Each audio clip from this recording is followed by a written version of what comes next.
This week on NWP, what's the deal with JRPGs?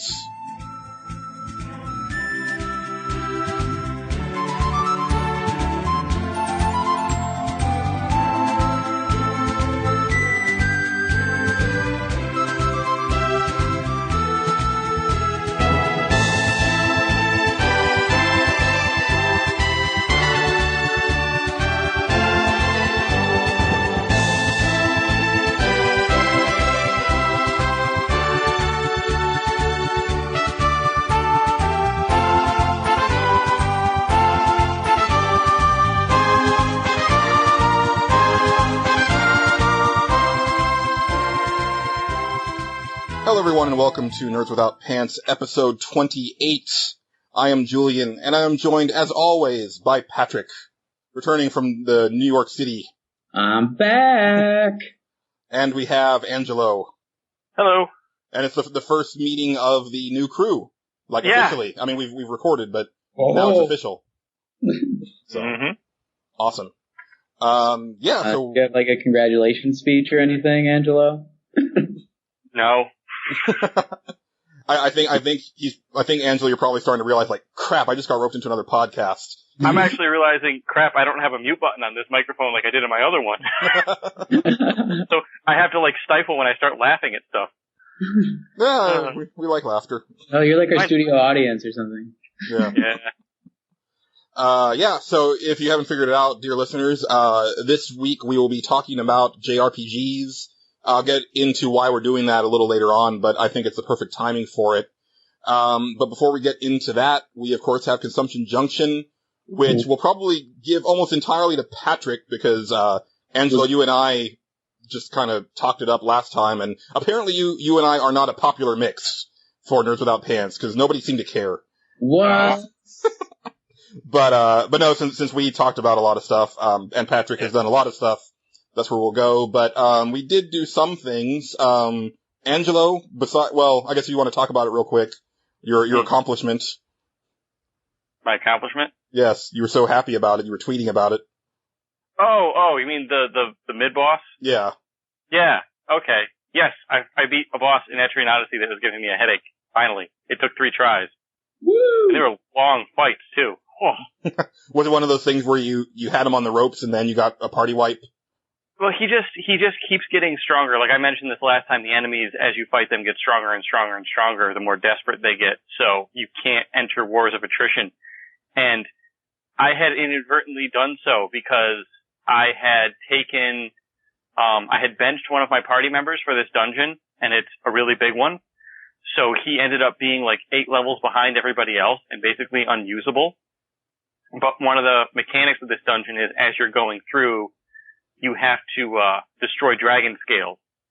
And after a while, the dragon scales regenerate. But the only way to get through each level of this dungeon is to take out a dragon scale, because then the water in the dungeon freezes, and then you can walk across the frozen water to, like, other stuff to get to the next level of the dungeon. So, if I were to go back and get him, I'd have to redo basically the entire dungeon to break all the scales down again to get him down there, and I'd have to grind him for a while, and I just didn't want to do it. So I'm like, I'm going to brute force this guy. And I figured out a couple of things. My guest character had a couple abilities that I didn't notice the first time I was looking at him that came in very handy, and finally took care of it. So took forever. 70 hours in, and I'm halfway through this game. Yeah. Yeah, I think this is probably going to come up in the later discussion, but I am of the opinion that if I'm at the 70-hour mark, I'm pretty much ready to be wrapping things up, if not have wrapped it up already. Yeah. I've probably given up. It's a matter of rhythm, and we'll talk about it more later, but this game knows how to keep it going, where it's constantly feeding you interesting stuff to keep you going and keep you interested. At least in my opinion. It's not going to work for everybody. But, well, that's good, because, usually the rhythm method doesn't work too well. Yeah. I'm sorry. Sorry. Anything else, Angelo? Like in other media or stuff that I'm consuming? Just not really. No. You've been busy as well, I take it. Yeah. Yeah. I have. Yeah, I mean, things have been really hectic for me, just on a personal level. And that hasn't left me, I mean, it's left me with time, but not the type of time where I've felt like playing games or, and I haven't really been able to keep up with Pixel Bit stuff, unfortunately, other than putting together episodes of Digital Mystery Tour and little things like that. But, what I have been doing in my free time, well, I play a little bit more of Tomb Raider, and I'm still really enjoying that. I would like to play, I really want to finish it, and I really want to finish BioShock Infinite, but we're getting right up to that really big August crunch of all of these amazing games coming out. Saints Row is around the corner, Final Fantasy XIV is around the corner, and then, of course, Grand Theft Auto in September, and I have a shiny, sealed copy of Dragon's Crown that was waiting for me when I got home from work today. So that makes me happy. I don't know when I'm going to get to crack it open. Soon, actually, because I'd like to talk about it on the next episode. But what I have been doing with my free time is, watching a hell of a lot of Supernatural. Like, the first 3 seasons of Supernatural. Yeah, I don't know. Like, I've got a friend who is a friend of Jensen Ackles, the star, and I guess that's kind of what, like, made me decide to go ahead and try it out, and it's a really good show. A little more Monster of the Week than, like, Buffy the Vampire Slayer was, at least for the first couple seasons. How does it compare to Doctor Who? The Monster of the Week. I'd say Doctor Who is probably more fun. Because I think Doctor Who is a more interesting character, or the Doctor is a more interesting character than, Dean or Sam. But, no, it's been fun, and I've blown through, like I said, like 3 seasons pretty much since we recorded the last episode. So clearly I'm enjoying myself. But the funny thing is, and I told this to my friend, is that death has become irrelevant for me on that show as far as main characters dying, because it means nothing, because they just come back, like, over and over. Like, the two brothers have already died, I think, like, twice each. Wow. By now. Well, if you want to count the Groundhog Day episode, which is pretty effing hilarious, Dean's probably died about an extra 100 times on top of that. But, no, it's a good little show. I'm digging it. Sounds like a microcosm of the comic book industry. All the main characters are dying. Right. But at least in the comic book industry, they stay dead for a little bit. Here, it's like the next episode. It's like, hey, I'm back. Oh, dang. But, no, I'm really digging it. I'll probably take a break after, like, well, I watched the first couple episodes of season 4, but I'll probably take a break, because I'm getting to the opinion that it's not really good to consume TV shows, rapid fire like that, because you start to lose track of what's happened. Oh, yeah? I mean, like, the last couple seasons of True Blood and the last season of Game of Thrones, like the one that's on DVD, I can't really tell you what happened. Because, like, I watched those in, like, a weekend. So, you know, it's just like, to me, it was just like a 13-hour-long movie. Oh. I guess it's good for short-term memory, though, but I see how long-term memory, like, you can't store that much information all at once. Yeah, it's like I find myself having to go back and rewatch those HBO series more often just to retain everything, where, you know, like when, you know, going back to Buffy, like when that was on the air, like even though some of those episodes I haven't seen since they aired, I still remember them pretty vividly because I watched it week to week. Where some of the stuff that's happened in Supernatural, I couldn't really tell you when that happened. I just know that it happened. Yeah. And I've just been watching like a bunch of premium shows, like Ray Donovan has been awesome. Started up, it has John Voight in it, and like Elliot Gould and Liev Schreiber, like best new show, I think. But also the Newsroom started up again, and it's finally like getting good. There's like an article in Africa, and like there's actually a death, and it was heartwarming and gut wrenching all at the same time, bittersweet. Let's see what else. I started watching Family Tree, which is okay, and Veep started up again. So I'm pretty much watching all those premium shows. Yeah. Is anybody watching Orange is the New Black? Because I've heard good things, but I haven't tried it. I actually saw it advertised on buses at my trip to New York. Damn. Yeah. But that's it. I find it interesting because I just heard that I think it was House of Cards got nominated for a crapload of Emmys. And, you know, basically the TV scene is really changing.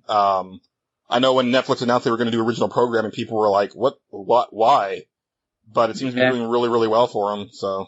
Oh man, I watched some of their original programming too. Just the first episode of House of Cards, but that was pretty cool. What was even cooler though is like the new season of Arrested Development, which is like my favorite family sitcom of all time, which is not saying much, but like, I wrote a poem about it.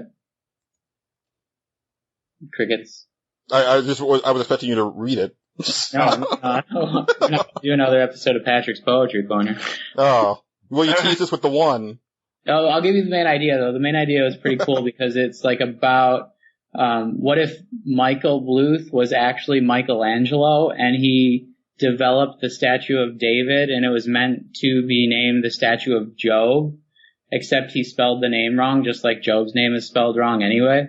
And that's why it's like got like half an arm and stuff and like stuff cut off because he was arrested developing it. Yeah. Oh my goodness. I approve. Yeah, so it was written in the Piazza della Signora, which is where the statue of David is. Nice. But anyway, I said something about a trip, guys. Yes. Do you know I went to New York? We do, because we mentioned it on the last episode. Oh. So the listeners know as well. Yeah. That episode that you clearly didn't listen to. Clearly, I don't listen to our episodes because I don't like to listen to the sound of my voice. But you weren't on that episode. Forgot about that. No, I didn't. I just been consuming so many different things. I've been away. You could have listened to it on the plane. Yeah. Oh, I took a train there and back because I saw this article about how you got to take a train to see a friend from far away once in your 20s. And so I did it to see 3 different friends, which was really fun, except that Amtrak got delayed 6 hours on my way there and I missed my Saturday night, which was supposed to be a big party of a bunch of people from my college, and I never got to see most of them. But see, I feel like that list was probably written by people in their 40s who are jealous of people in their 20s and who want to dick people over. Or somebody who never took a train before. Do you remember my horror story about taking a train? Yes. The magical flying poop train. You don't remember this? It smells. Oh no! Did you I remember the flying poop train. Oh my gosh, dude! Flying poop train. You don't remember this? I think you told it on this very show. Did I? No, I did a blog. That was a long time ago. Oh, I think you may have told it to me before we recorded an episode of Backloggers. Yeah. So. Oh yeah. Yeah, and it's a good long story, unfortunately. But let me just tell you this. I'll tell you this part of it. Make sure the staff on whatever train you go on know when the poop storage tank is full. Because on a train, if they don't empty it, when you flush it, it comes out. Oh. So, most of the bathrooms on our train were shut down and we were going from New York all the way to Florida. Ooh. If you poop train! On the really bad. And that's not even, well, that is the worst part, but that's not all that went horribly wrong. Mm. The trip started by the train we took from where I live to go to Penn Station in New York. Somebody jumped in front of it and killed themselves. Mm. Yeah. I can't laugh at that. No, that's not funny. But let me just say this. When that's how your vacation starts, it's cursed. Go home, give up, you're done. Mm. Don't give up on your trip because it just got worse. Well, that was definitely the worst thing, but you know what I mean? Get better. Yeah. I mean, and if you were going by Supernatural, you'd have to salt the bones and burn them. So. Okay. Yeah. Get rid of that curse. Maybe the police did that. I don't know. But our train turned into evidence and was stuck on the track for like 5 hours. Yeah, that's no bueno. No. There's lots more. There's a blog on Pixel that look it up. I've only written like 3 blogs, so it's not hard to find. But Patrick, let's not focus on the negatives of your trip, because I'm sure you have plenty of positives. Yeah. Well, speaking of death,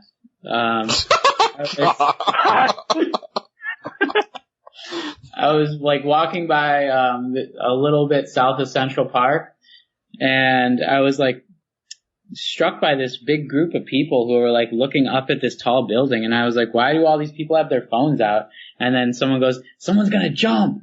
And so like we're all looking up at them, and I'm like looking up with my phone for like half an hour or something, not like 10 minutes really.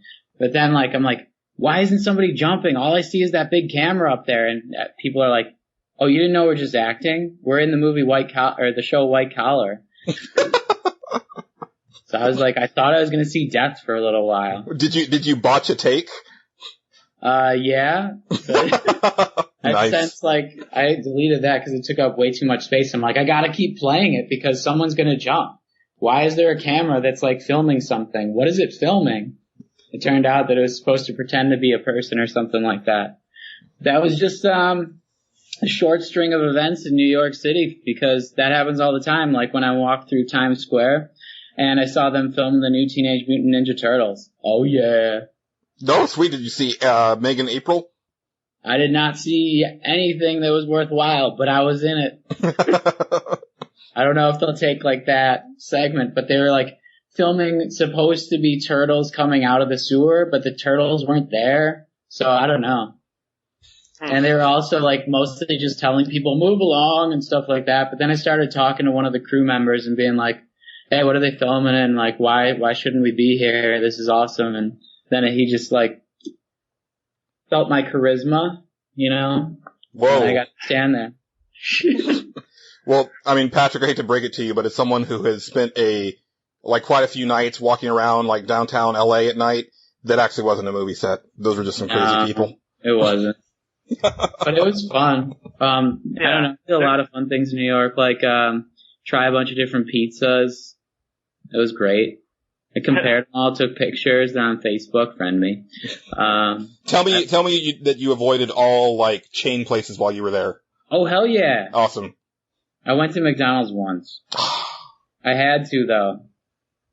Was it It was emergency? late at night, and I had to catch the train home, and I had just gone to 2 Broadway shows, and actually I just went to 1 Broadway show, and I like needed to save money, and I didn't know where to go. Fair enough. Yeah, well, speaking of Broadway shows, I saw 4 of them in a 3-day period. Ooh, which ones did you see? Rapid fire. I saw Phantom of the Opera. I saw Vanya and Sanya and Masha and Spike, and I saw The Assembled Parties. Which one do you want to know about? Wait, I've seen Phantom like I think 3 times now. I've seen it 5. Huh? I've seen it 5. I love that. Whoa. On Broadway? Not on Broadway. No, I've never seen it on Broadway. I am jealous of that. Yeah, these were all my first Broadway shows. My first one was Vanya and Sonia and Masha and Spike, which was like, I was so floored after because it was Sigourney Weaver's last week on it, and she was amazing. She played like this aging actress who like was having trouble with like her degrading looks, and she was going out with like this young stud, Billy Mongerson, if you know who that actor is. He's like up for the Tony for Best. He was up for the Tony for Best Actor, but he didn't win it. He's crazy, like, in that show. Like, he's like, I'm an actor. And, he, like, takes off his clothes and stuff because he's jacked. And, like, I did not expect that on a Broadway show, but it was raunchy. And, Sigourney Weaver, like, humps him a little bit, like, a lot. That sounds like a good show because I would totally let Sigourney Weaver hump me. But it was, like, it was hard to say who stole the show, Julian, because, like, David Hyde Pierce was there, too. And, like, my little story about that night was like, I went to see it during the matinee because you get like cheap tickets if you go to the TKTS booth under the red steps at Times Square. Everyone should go. I just saved you money. You're welcome. And then after the show, I went to my friend and was like, we have to go to another show right away. So I saw Once. After we got out of Once, she had been to like a Broadway show before, and we went and got all of the autographs for all the people at once. But then, like, after that, she's like, wait, let's walk this way. So we went over by Vanya and Sonia, and she, like, stayed with me for a second. And, like, we waited for, like, 10 minutes or so, or 15 minutes. And then I started talking to this person who turned out to be from Chicago, told them, like, my whole story and everything. And they were, like, really excited because I told them that I'd been watching, like, Frasier since I was little, and I loved David Hyde Pierce and stuff. And, like, my dad and I had been, like, laughing at him since we were young, so, like, 10 minutes later, not even, the guy, like, sees David Hyde Pierce come out, he's like, go get him, man. He's like, he was so happy for me, like a middle-aged guy who was just like a blog writer, and so that he's like, let me take your picture of him. I'm like, oh, really? Okay. So I was like, David, I've been watching you since I was little, and you've been making me laugh before I grew up. And he's like, oh, that's so great. And so we like talked a little, and then took his picture with me, and the rest is history. Then I got back to Chicago and everything, and the guy emails me, and he's like, hey, can I write a blog about that? Because like that was pretty cool. And so I got mildly famous on this one webpage for like a day. That's cool. I gotta ask, is Once based on the little indie Irish movie? Yeah. Oh, no way. Amazing. Yeah. Oh. It was the only show that I've ever seen the actors and actresses on stage beforehand, just like playing different tunes that they wanted to play. They'd be like, one of them would be like, oh, I got one, see if you can follow me. And they'd start, and the other people would chime in.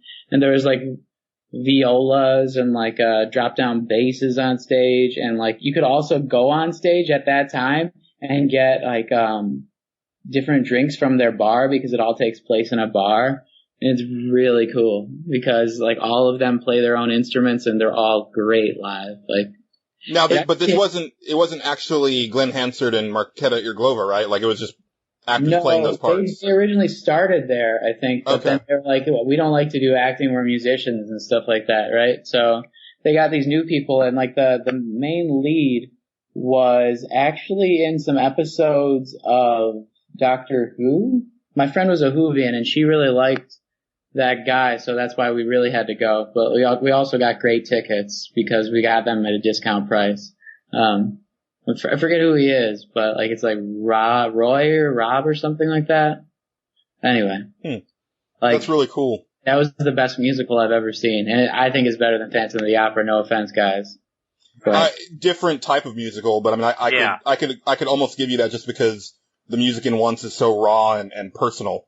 Yeah. And if you liked that, like if you've ever seen the movie Once, everybody, you should totally seek out the documentary, The Swell Season, which, is amazing. It's about Glenn Hansard and Marketa Irglova, like them dealing with their fame after the movie came out, because they were not ready for it, especially her, because literally that story is true as far as he met this young girl who was kind of a musical prodigy and then started writing music with her, but then they became a thing, even though he was in his 40s and she was like 17 when they met. Wow. And so her dealing with superstardom basically in her early 20s and really not being able to handle it. They didn't really go into that age thing on stage. Well, yeah, because the movie isn't, I mean, it's not a romance between them, but there was a romance that happened between them. But Once is all about the music. They do have like a little tension, like a romance during the musical, and it's more overstated, I think, than in the film. But like they never actually get together, and in the end, it's like sort of ambiguous whether or not he goes for the girl that's in New York in the end. Spoilers, crap. Sorry. No, the movie's been out for like 6 years. Yeah, or if he doesn't. But I mean, the musical's a little bit different, and she's still that prodigy, but like I choose positive thinking, or I think it's positive that like they got together in the end. And did they get together in the end in real life, or? In real life, yeah. And then they ended up breaking up. Actually, I think they break up during that documentary. But yeah, just really cool. And also going back to like our Irish episode, Patrick. Yeah. I like this dichotomy of the true Irishman where they don't talk about their feelings like ever. But I guess when you're singing about it, it's okay. Yeah. So, cause Glenn Hansard will bare his soul, in his songs, but then when he's talking to his dad, it's just like, hello, how are you? Oh, fine. Like let's bury that all nice and deep. Thanks for this money, but I can't take, are you sure? Okay. That might be a generational thing, cause that almost sounds like an Italian thing too. Like from that era, you know what I mean? Mm-hmm. It might be, but I definitely get that impression from Irish people in particular, where, and I mean from Ireland as far as. Oh, really, that's well, yeah. I mean that I meant that like immigrant generation too. Yeah, but I mean, even with younger Irishmen who are, from the old country where they're just like, no, we're not talking about this. We'll drink about it and we'll sing about it, but we're not talking about this. Yeah. And that's actually, like, because everything I can tie into video games, but that's part of the reason why I loved the McReary's so much in Grand Theft Auto 4, was because I got that, I don't know, it was this really nice little cross-section of Irish-American life. I thought it was really cool. Yeah, that was one of the reasons I like that so much too. Yeah. I identified with them. Yeah, but while I was in New York, I also got to go to the MoMA. Have you guys ever been there? I've never been to New York. Angelo? No, I don't think I've been there. Oh man, it's the hands down the best art museum in the country, and it like puts all the other ones in our country to shame. But it ranks right up there with like the French ones. It's like 6 floors. It's amazing. And I took like a bunch of different pictures of it as well. I couldn't stop when I saw like Picasso's, Pollock's, Miraut's, like, Monet's. Like, I mean, the Monet's are not nearly as good as the French, but it was still pretty awesome. Like, I loved it. And, yeah, I spent like 5 hours in there or something. Like V's Tan guy, I don't know, Magritte, all this different stuff. Gustav Klimt, name drops, Kandinsky, Warhol, Starry Night. You guys know all that stuff? Oh yeah. Oh yeah. Oh yeah. It's there. And also, probably the coolest thing was that you could buy this one chair that was made by an artist, and it only cost $5,000. I didn't know Starry Night was there. Yeah, Starry Night is there. That's cool. I didn't know that. Yeah, it's on. I knew it had Warhols and stuff because he's a guy from this country, so that makes a lot of sense. But I didn't know that we had that. Yeah, that's a Van Gogh, right? Yeah. Starry Night. Yep. Yeah. There's 2 Starry Nights though. There's one Starry Night that's in France, which is actually, I don't know, maybe the better painting because it actually looks like it's raining. Whereas the Starry Night we all know is the swirly one, Mm-hmm. But he named 2 paintings the same thing, if I'm not mistaken. So. I'll just put a little geekness out there and say the reason that was there was because of the Van Gogh episode of Doctor Who that makes people cry so much, myself included.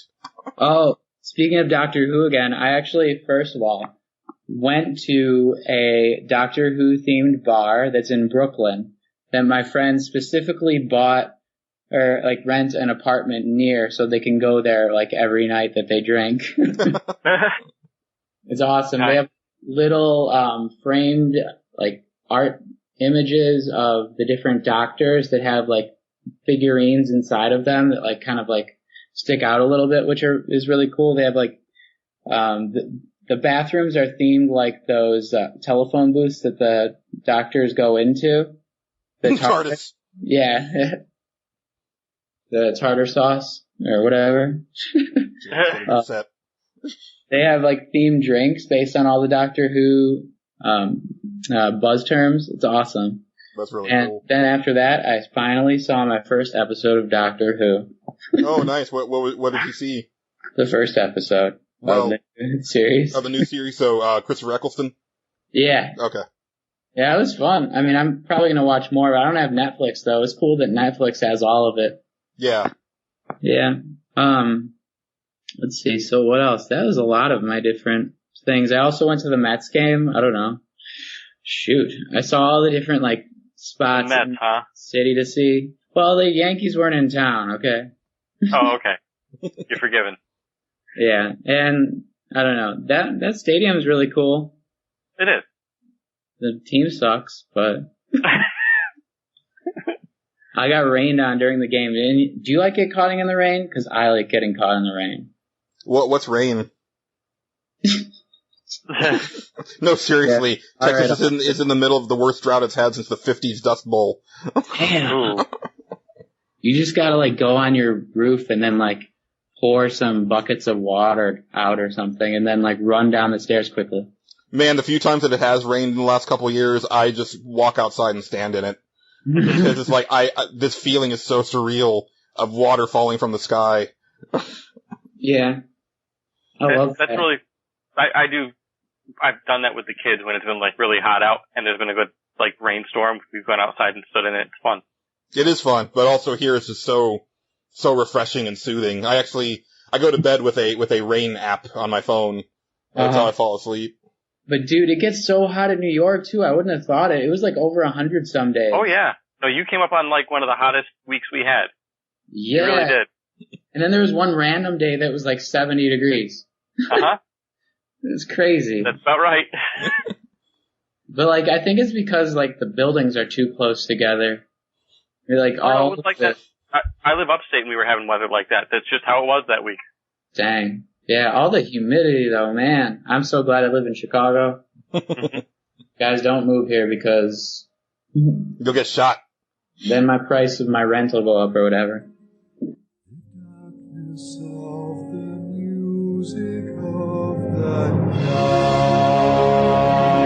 Let your mind start a journey through a strange new world. Leave all thoughts of the life you knew before. Let your soul take you where you long to be.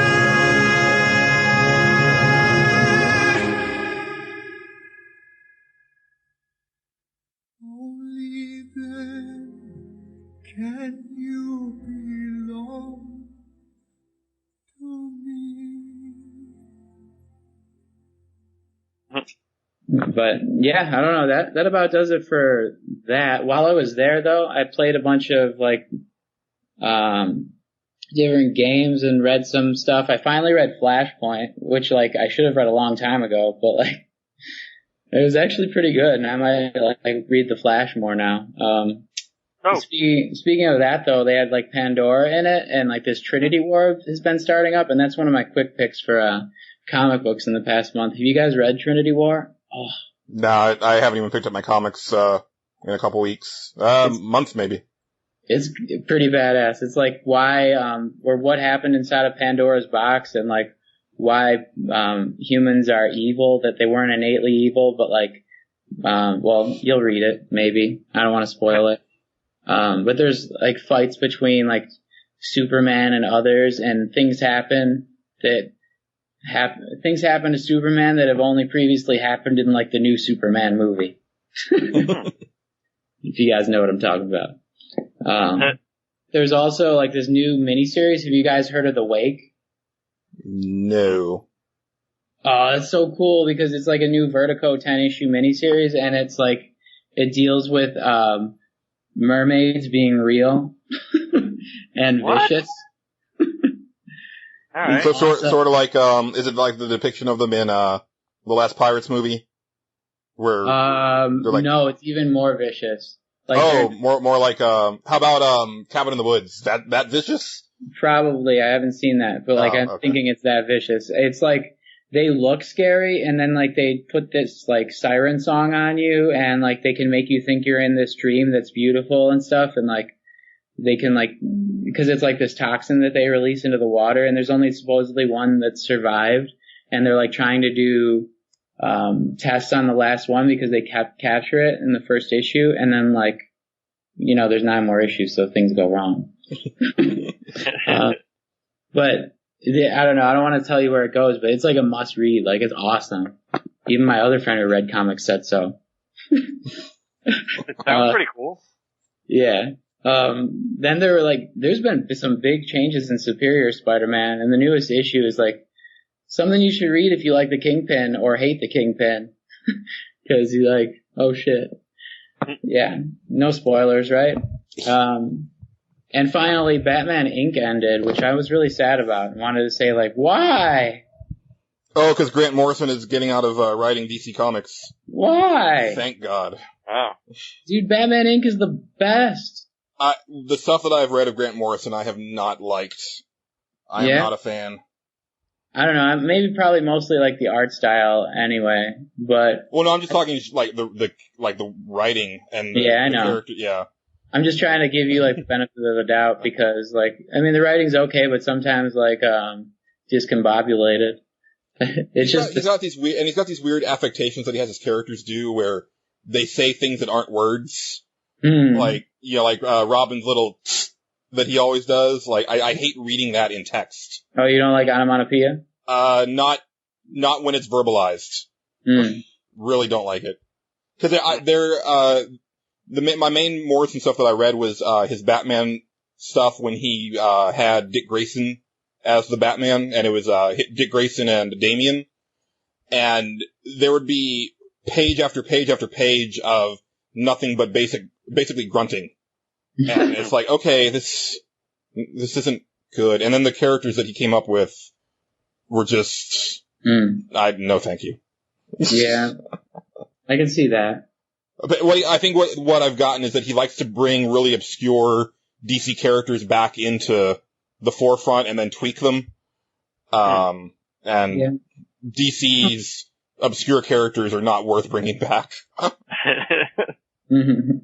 Did you get a chance to stop by like the Nintendo World store or anything while you were there?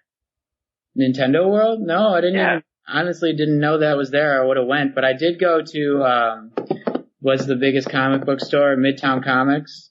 Oh yeah, yep, I heard of that. Well, I got myself like a little Rorschach, Funko doll. That's cool. Or Rorschach, right?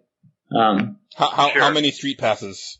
I feel like you would have gotten a lot of street passes. And like this new update's killing me because I've been working so hard on street passes, and now there's like Street Rally Pass or whatever it's called in the new 3DS update, which makes it a lot easier.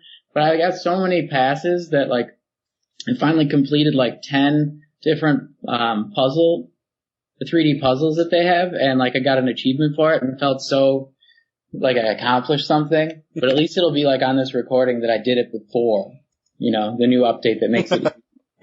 I didn't know the update had made it easier, to be perfectly honest. I just knew about the new games. So now, like everywhere you go, there's a Nintendo zone. You get like a street pass with the people who played the games that you have before you. Oh, cool. I don't know how many people that's gonna be, but like it should be like 3 or 4, right? Each time you go into like a Best Buy or GameStop or. I was gonna say GameStop is gonna be like, I'm gonna stop by one on my way home from work now just to do it. Yeah, or just like go right outside it. Yeah.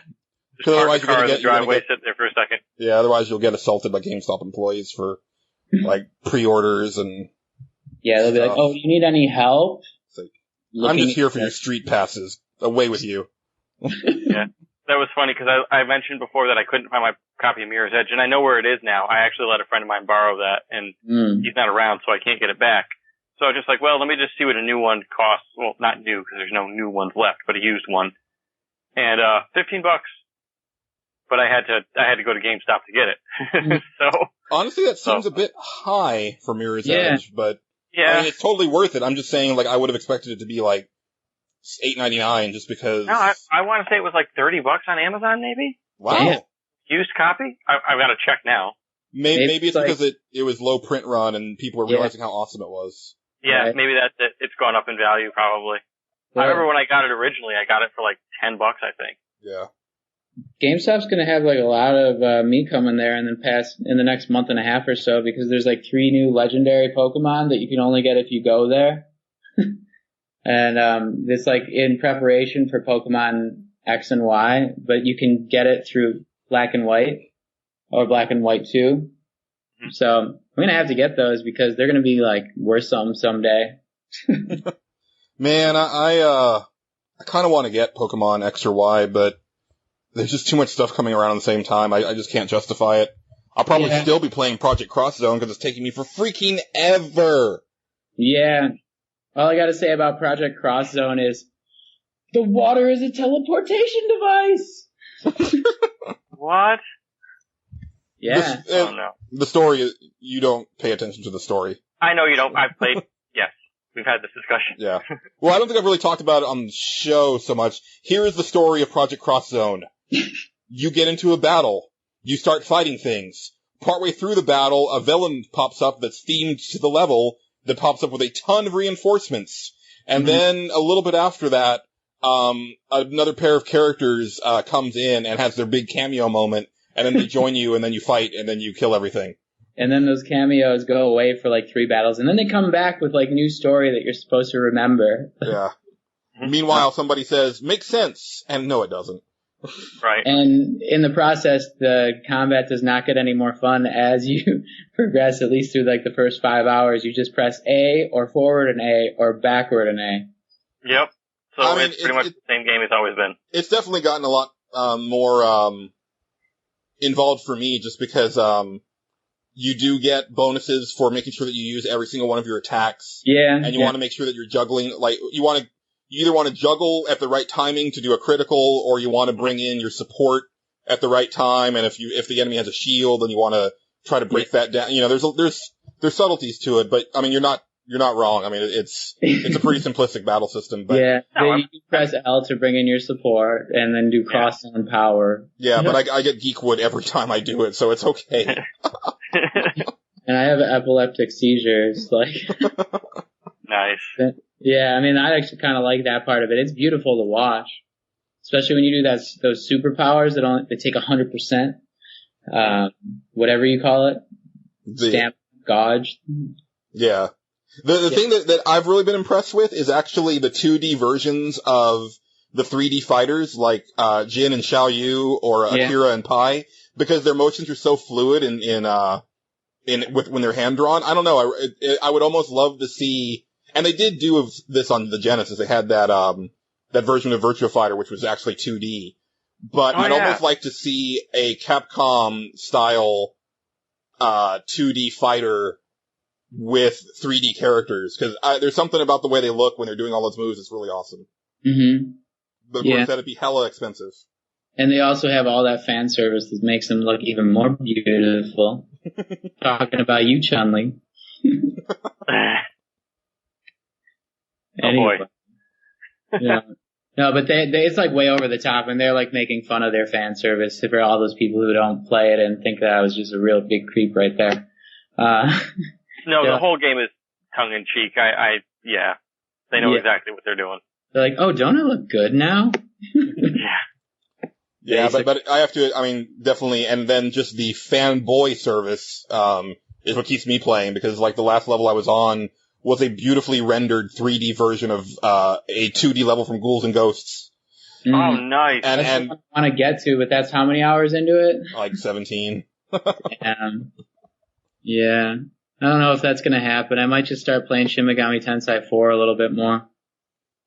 But, I mean, I just played through the tutorial of that, and like their 3D world that they have, that you get to run through, is awesome. The battles are still like the same battles that you've like come to expect, but like the sprites are a lot better, and it's almost like a system seller for me. Like, that's one of the reasons I bought it, in anticipation of that, and I was like, I'm going to try Animal Crossing. So it's actually sprite art in the battles for Tensei? It's not like different than like Devil Survivor. I mean, I have not played any of those since like Persona on the PS1. So you're talking to a noob. So please elaborate. Like, is it what is okay? It, so like the world itself is like 3D, and like you run through it like as if you would run through like an RPG like Final Fantasy or something like that, like Final Fantasy 10 or 12 or something. But then once you get into the battle, it cuts to like another screen where there's like 3 demons. There's like a big one in the middle and 2 on each side, and you don't really see like what your attacks are. They're like your people. You just see like the demons on the other side of it. And yeah.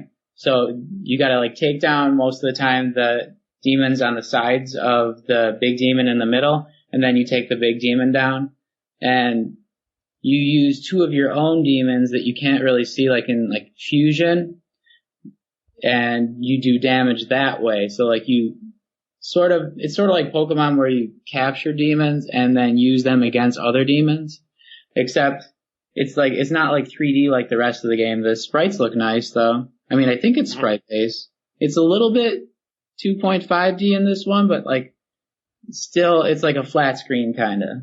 It doesn't like move, like the battle. I don't know. Does that make sense? Yeah. I mean, it sounds like something that wouldn't interest me. Yeah, I still like it, but it's mostly about the plot for me anyway, and the gameplay is awesome because you have to do all these different like fusions between demons to like find secret demons and have like different power-ups that you would not have expected otherwise. So it's like a really deep system.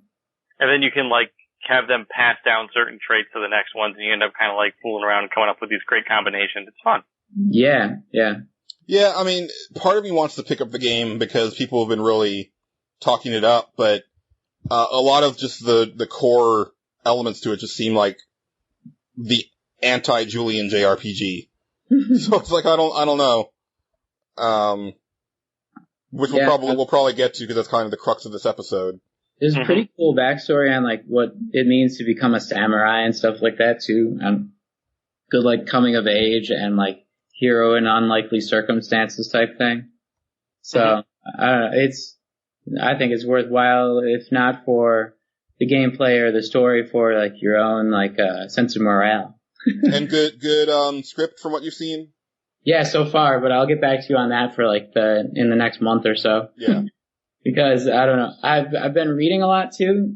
If you haven't noticed, I've also been reading like a book on quantum mechanics, and that's been sort of difficult. I won't talk about that here, but the one thing I did want to read to you was like my review on Goodreads of Jerusalem, which is like the new Guy Delisle book, which he's like a French author who does travel logs in the form of a graphic novel. And this one he did on Jerusalem, and it's like the newest one, just came out in hardcover, and I just finished it last night, and it was really good. So if you don't mind, can I read this little blurb I wrote? Go for it. Okay, so curious historian wannabes can relax with this informative travel log. Guy Delisle's signature style, the graphic novel, enters into the literary tradition of Lady Mary Wortley Montagu's Turkish embassy letters and Frank's diary and Dracula, albeit with fewer prostitutes, deaths, and fangs. Jerusalem, Chronicles of the Holy City, informs us on the dilemma at the hearth within the religious cradle of civilization. With such weighty topics, the French author's laissez-faire attitude provides a distinct impression of the troubles a Christian would face when living in the city. If for nothing more than what troubles both Muslims and Hebrews face, the graphic novel would be worth your time. Nevertheless, Delisle also embeds his book with a touching tale of a father who struggles to write while taking care of his children. Masterfully weaving global and personal issues, Delisle's personal tone allows readers to identify with his artistic perspective, as well as understand more about the historical landmarks and massacres scattered between its city's walls. So yeah, I like that book. And I think that about does it for most of my consumption, except for a game that I completed while I was on the trip to New York, which we wanted to talk about, and it would go into our topic, which is JRPGs. And that game is one that we've already talked about, but it's Fire Emblem. Mm-hmm. So, yeah, finally finished it. How many important people did you lose? I lost a couple. I actually finished the last level in 2 turns. What? I didn't lose anybody. How? On the last level. You can't even get to the boss in 2 turns. How did that? Oh, I did. I had like this, added movement, then I had movement on this one. Oh, okay. You broke it, didn't you, Patrick? I didn't mean to. I just been adding movement onto like this one flying monster or whatever you call them. What are the Werven Lords? I had a Werven Lord, and I put her with my main character, which was named Robin and was a mage. So like I got Robin really close in 2 turns and just took it down. I was like, whoa, that really would have sucked if I didn't have like fast movement, because those guys are coming from everywhere. Yeah, and the actual boss is doing massive damage and not taking very much damage. Oh, really? Mine, it took a lot of damage. No, and I mean, I played a lot of like extra battles too, and yeah, like that was fighting the actual enemies getting up to him wasn't any problem. I could pretty much mop them up. I mean, of course, they kept coming faster than I could get rid of them all. Yeah. But no, the big thing was when I would get into range, like, he could one-shot some characters, and they would do, like, maybe eight hit points of damage to him. Mm. So Yeah, it was quite a discrepancy. I got them all in either 1 or 2 hits, so it was pretty awesome. I was like, oh, this would have been so bad if I had like been surrounded like all my other characters were by those guys, because all the rest of them were like only halfway there after 2 turns. But yeah, so the battles leading up to it, I lost like 1 or 2 characters, the 3 previous ones. So that was like the most I'd lost in the whole game, and that was like troubling, because before that I really only lost characters that I got during that same battle, which threw a bunch of time warps in, because like I lost a couple of the main characters and then they would come back in some cutscenes and stuff. So Oh, interesting. Okay, I was wondering how they got around stuff like that. Yeah, I don't know. They just kind of like threw it back in there.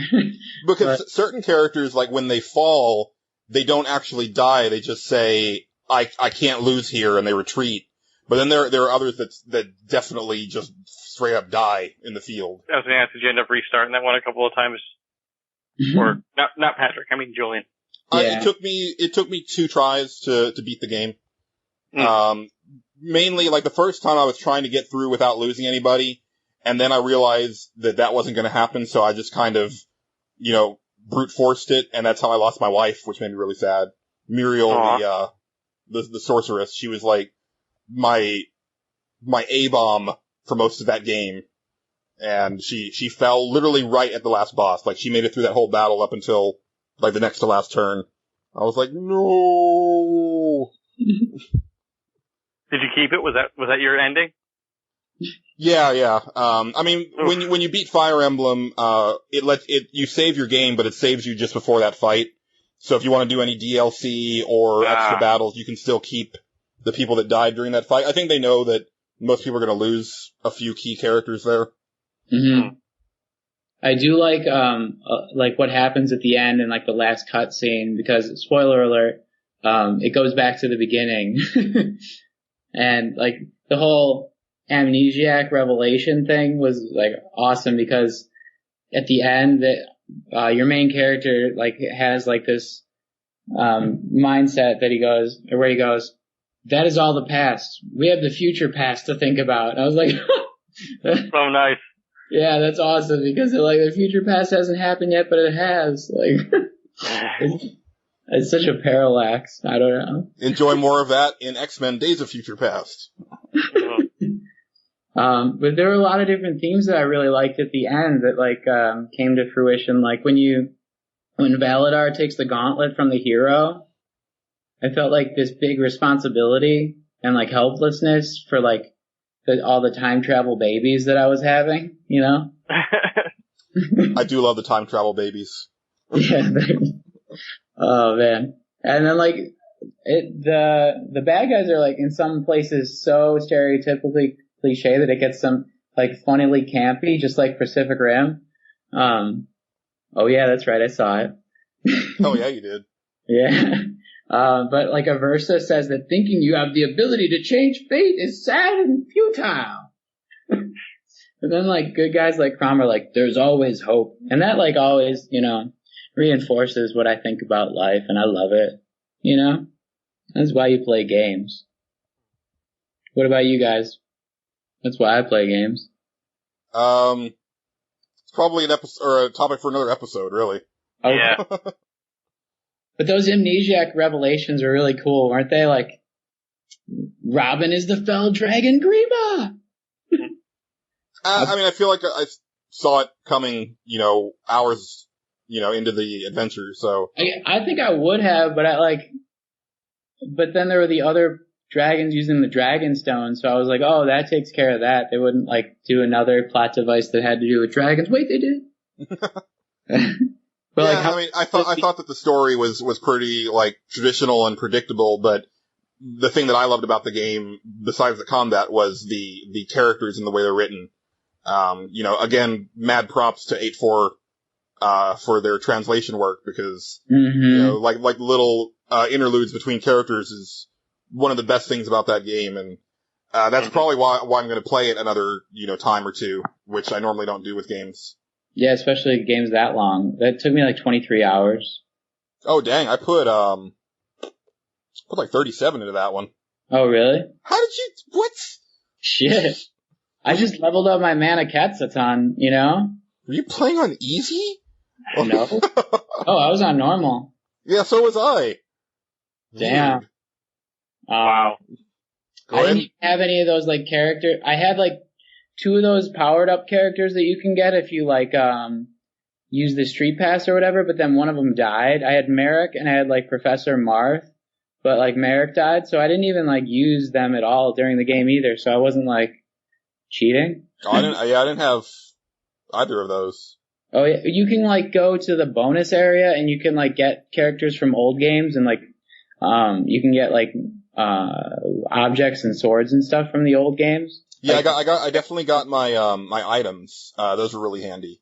Yeah, the items are pretty good. I did use a lot more of the items than actual characters, because once I got the first character, I was like, oh, this is way overpowered, and I don't like it. But, yeah, then he died accidentally anyway, so... Yeah, I think I did grab one of them, but then it turned out that she couldn't actually interact with anybody, and I was like, well, if she can't get married and have a future baby, I don't want her. So I just stopped using her. Yeah, I have to contract what I said about my main character being the one that killed Grima. It was actually a Mana Cat and a Werven Lord combination, and the Mana Cat was really powerful. I forgot about them. But yeah, I used them at every possible moment, so they were probably way more powerful than they should have been. Yeah. I don't know. That's how you do it, guys. I guess. Don't read the game facts. Just listen to me.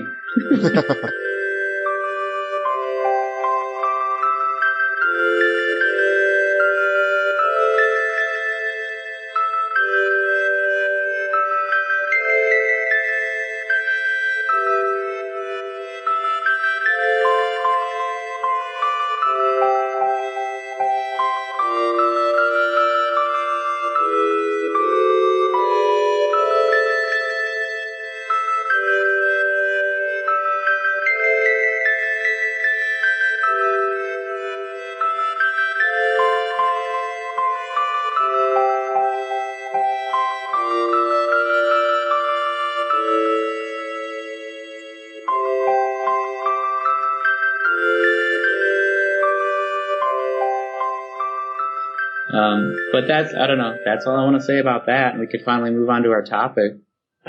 That sounds good. The topic being, JRPGs as a whole. I mean, Fire Emblem is more of a, it's a outlier because it's more of a strategy RPG. Yeah. But, the reason for this is, I played through Time and Eternity for PlayStation 3 for review, and, it occurred to me as I was writing the review that 20-year-old me probably would have liked the game a lot more than 33-year-old me did, because it was just so cliched and rote and typical of, anime tropes and, characterizations and stuff like that.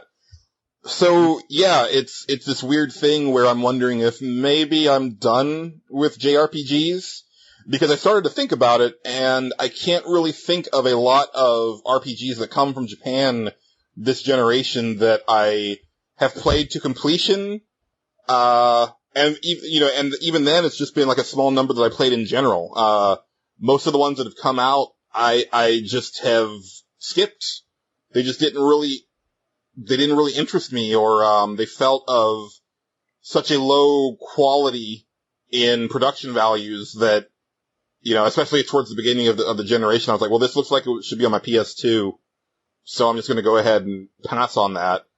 And, I'll fully admit, that I am a graphics snob, and that had something to do with it. And maybe now, far enough removed from the beginning of the launch, or the beginning of the console cycle, that I can go back and just appreciate them as older games now, where, I think, what was it, Operation Darkness, that strategy RPG for the 360 with the werewolves and the vampires and the World War II. Was that an Atlas game?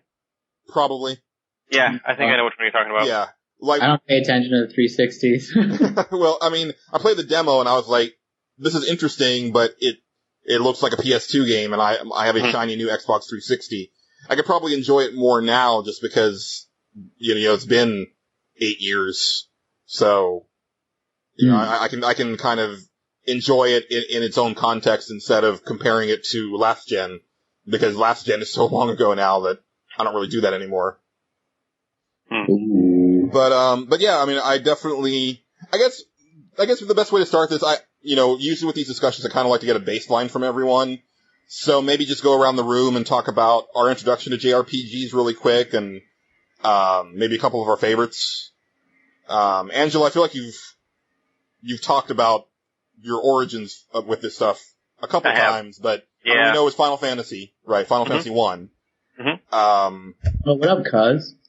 Well, actually, and you and I kind of talked about it a little bit on the last episode, now that I think about it, but I didn't hear it.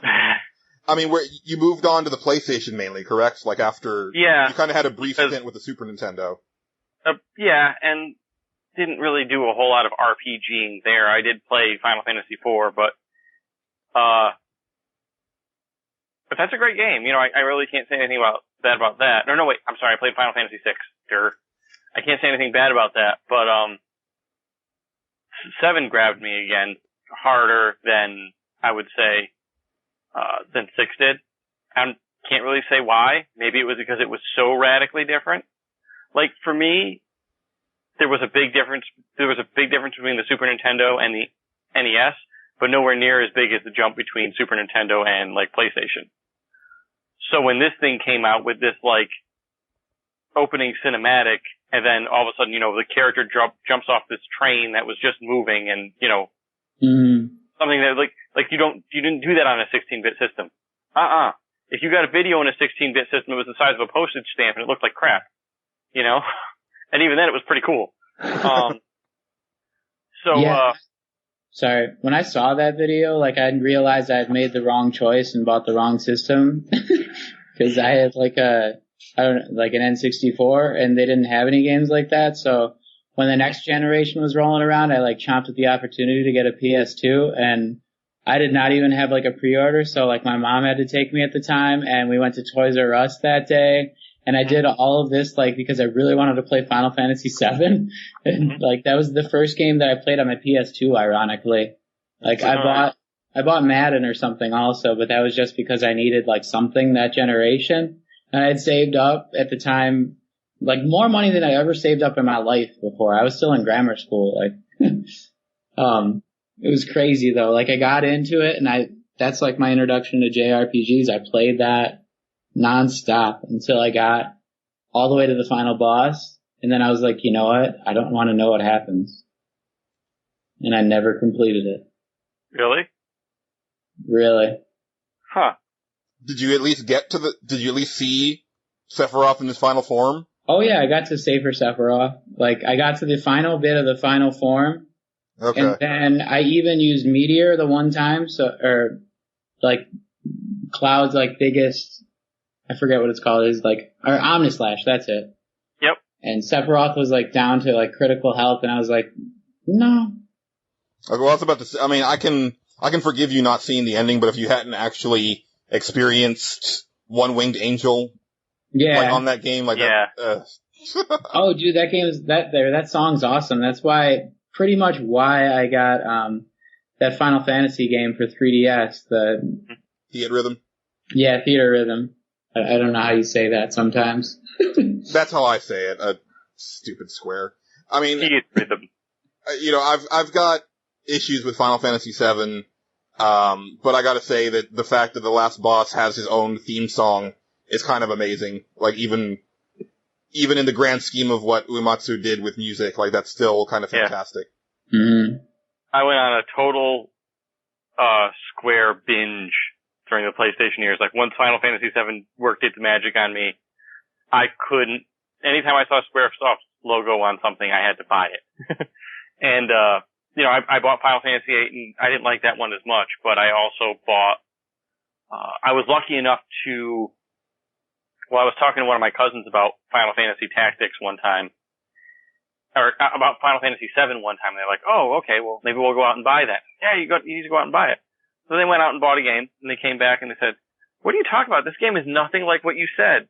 And I was like, what do you mean? They go, yeah, it's like weird, and the story is really slow, and there's like a chessboard. And I was like, you got Final Fantasy Tactics? Because that game was impossible to find for a little bit of time right there.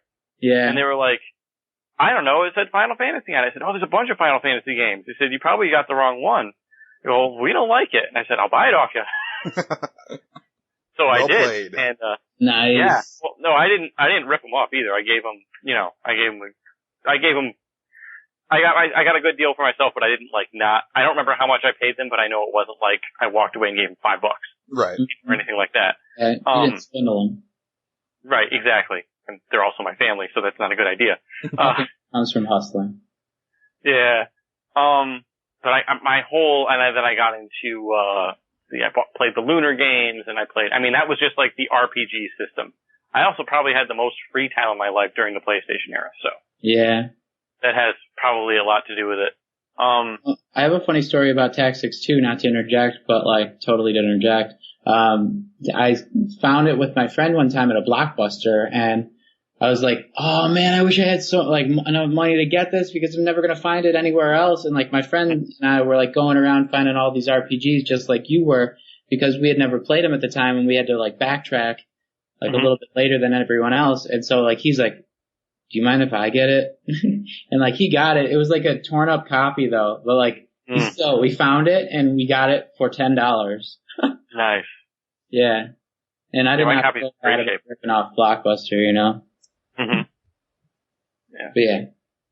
But it started with, when I mentioned this on the last podcast, the first RPG I played on, PlayStation was actually Beyond the Beyond, and I liked it a lot, but that has a lot to do with the fact that my favorite RPG prior to that was Final Fantasy, and it is a lot of that old school, high encounter rate, minimal and kind of not so good story, that kind of thing.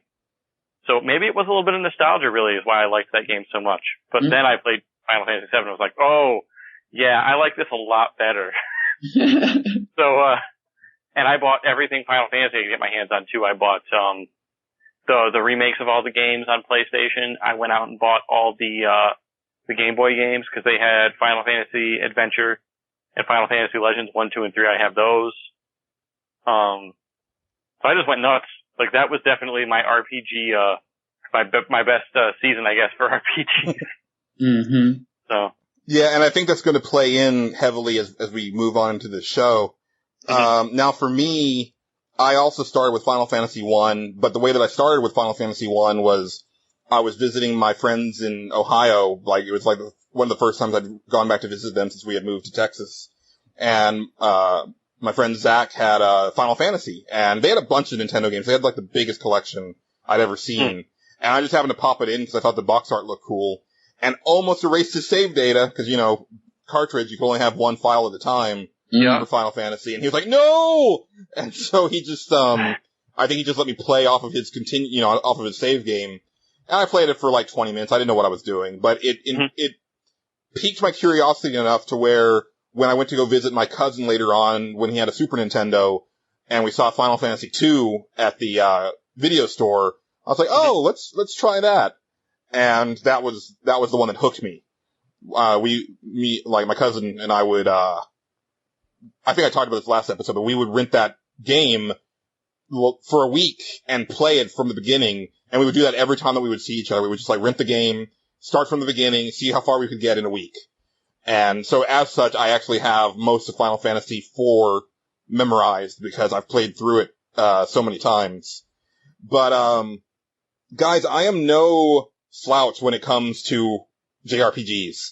I think I need to state that because I'm probably going to come out the most negative on this show. But, I was looking things up and it just got me thinking, Angela, when you talked about how you had played, Final Fantasy VI and Legend of Zelda, on the Super Nintendo. That was what you had played before you moved on to the PlayStation. I played 18 RPGs on the Super Nintendo. Yeah.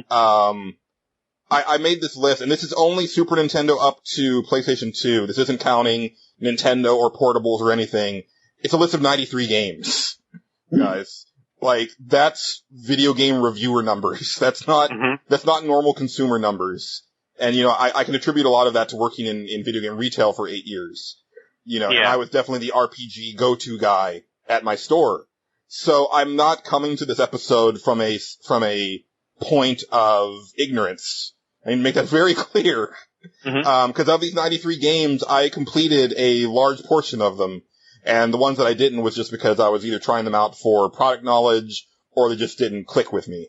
Something like Shadow Bandits on the PlayStation 1, for example. Not a good game, but I played it.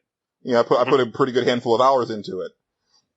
But, I feel that maybe that might have led to my current situation. And I briefly touched on this last episode, but towards the end of the PS2, I was starting to feel some real RPG fatigue. And at the time, it was just RPG, because we didn't really start to differentiate between JRPG and Western-designed RPG up until this generation. I think there's a reason why. But, I played so many of them, and they do start to get a little samey. You have to admit. You got your plucky, youthful hero with his spiky hair and, his can-do attitude, and you probably have your amnesiac / female mage that's embroiled in some sort of struggle, and then your ragtag band of guys that get together, and, you can pretty much figure out any RPG story, just from the first couple hours. And if there's a twist in there, you'll probably see that coming a mile away too. Yeah. I think that definitely towards the end of the PS2, I started to feel it. I think what clinched it for me, I bought Final Fantasy XII the day it came out, because I buy all the Final Fantasy games the day they come out. I actually did a midnight launch for that one, because people cared back then. I don't think there was one for 13. But, there was. Oh, well, there wasn't here. Oh. I just went and bought it, after work. But, I played Final Fantasy XII. I loved it. I put a good 20 hours into it. And it was the first Final Fantasy game since 8 where I kind of drifted away midway. Like, there was something about it where I was just like, I'm not gonna keep playing this right now. So I went away from it for a good year and a half. And in between, during that hiatus, I played Mass Effect, the first game. And, I beat that game in like 40 hours, and then I went back to Final Fantasy XII and I said, I'm gonna finish this game. And put in, I think I had probably like 30 hours into it. I put another 40 hours into it. I have like 70 hours on there. Beat the game, and finished it, and I was like, in the 40 hours I spent with Mass Effect, I feel like I got a much more fulfilling role-playing experience with my characters than I did in the 70 hours with Final Fantasy XII. And for me, that was the tonal shift, where I think what happened this generation is I started to value the RPG mechanics and the character interaction that I was getting from Western-made RPGs more than the by-the-numbers, you've done this before a million times design that I had been seeing in Japanese-made role-playing games. Yeah. So that's kind of where I stand this generation. Yeah, I can't say I really fault you after I hear the story, I think there's two different types of JRPGs that we saw this generation. And I think there's been two types of JRPGs since the beginning of time, but we just kind of really got exposed to it this gen, and probably PS2 as well. But there's the really, really there are deeper ones out there, like ones you have to digest. And then there's the bubblegum ones, the ones that you're talking about that are very tropey, that are very simple, that, maybe have a lot of mechanics to them, but nothing's too deep. I'm looking at my shelf and I thought Lost Odyssey didn't have any of those tropes. They didn't have the plucky young character. You dealt with some guy who was an eternal being who was really old. You know what I mean? Like it was a whole different way to deal with things.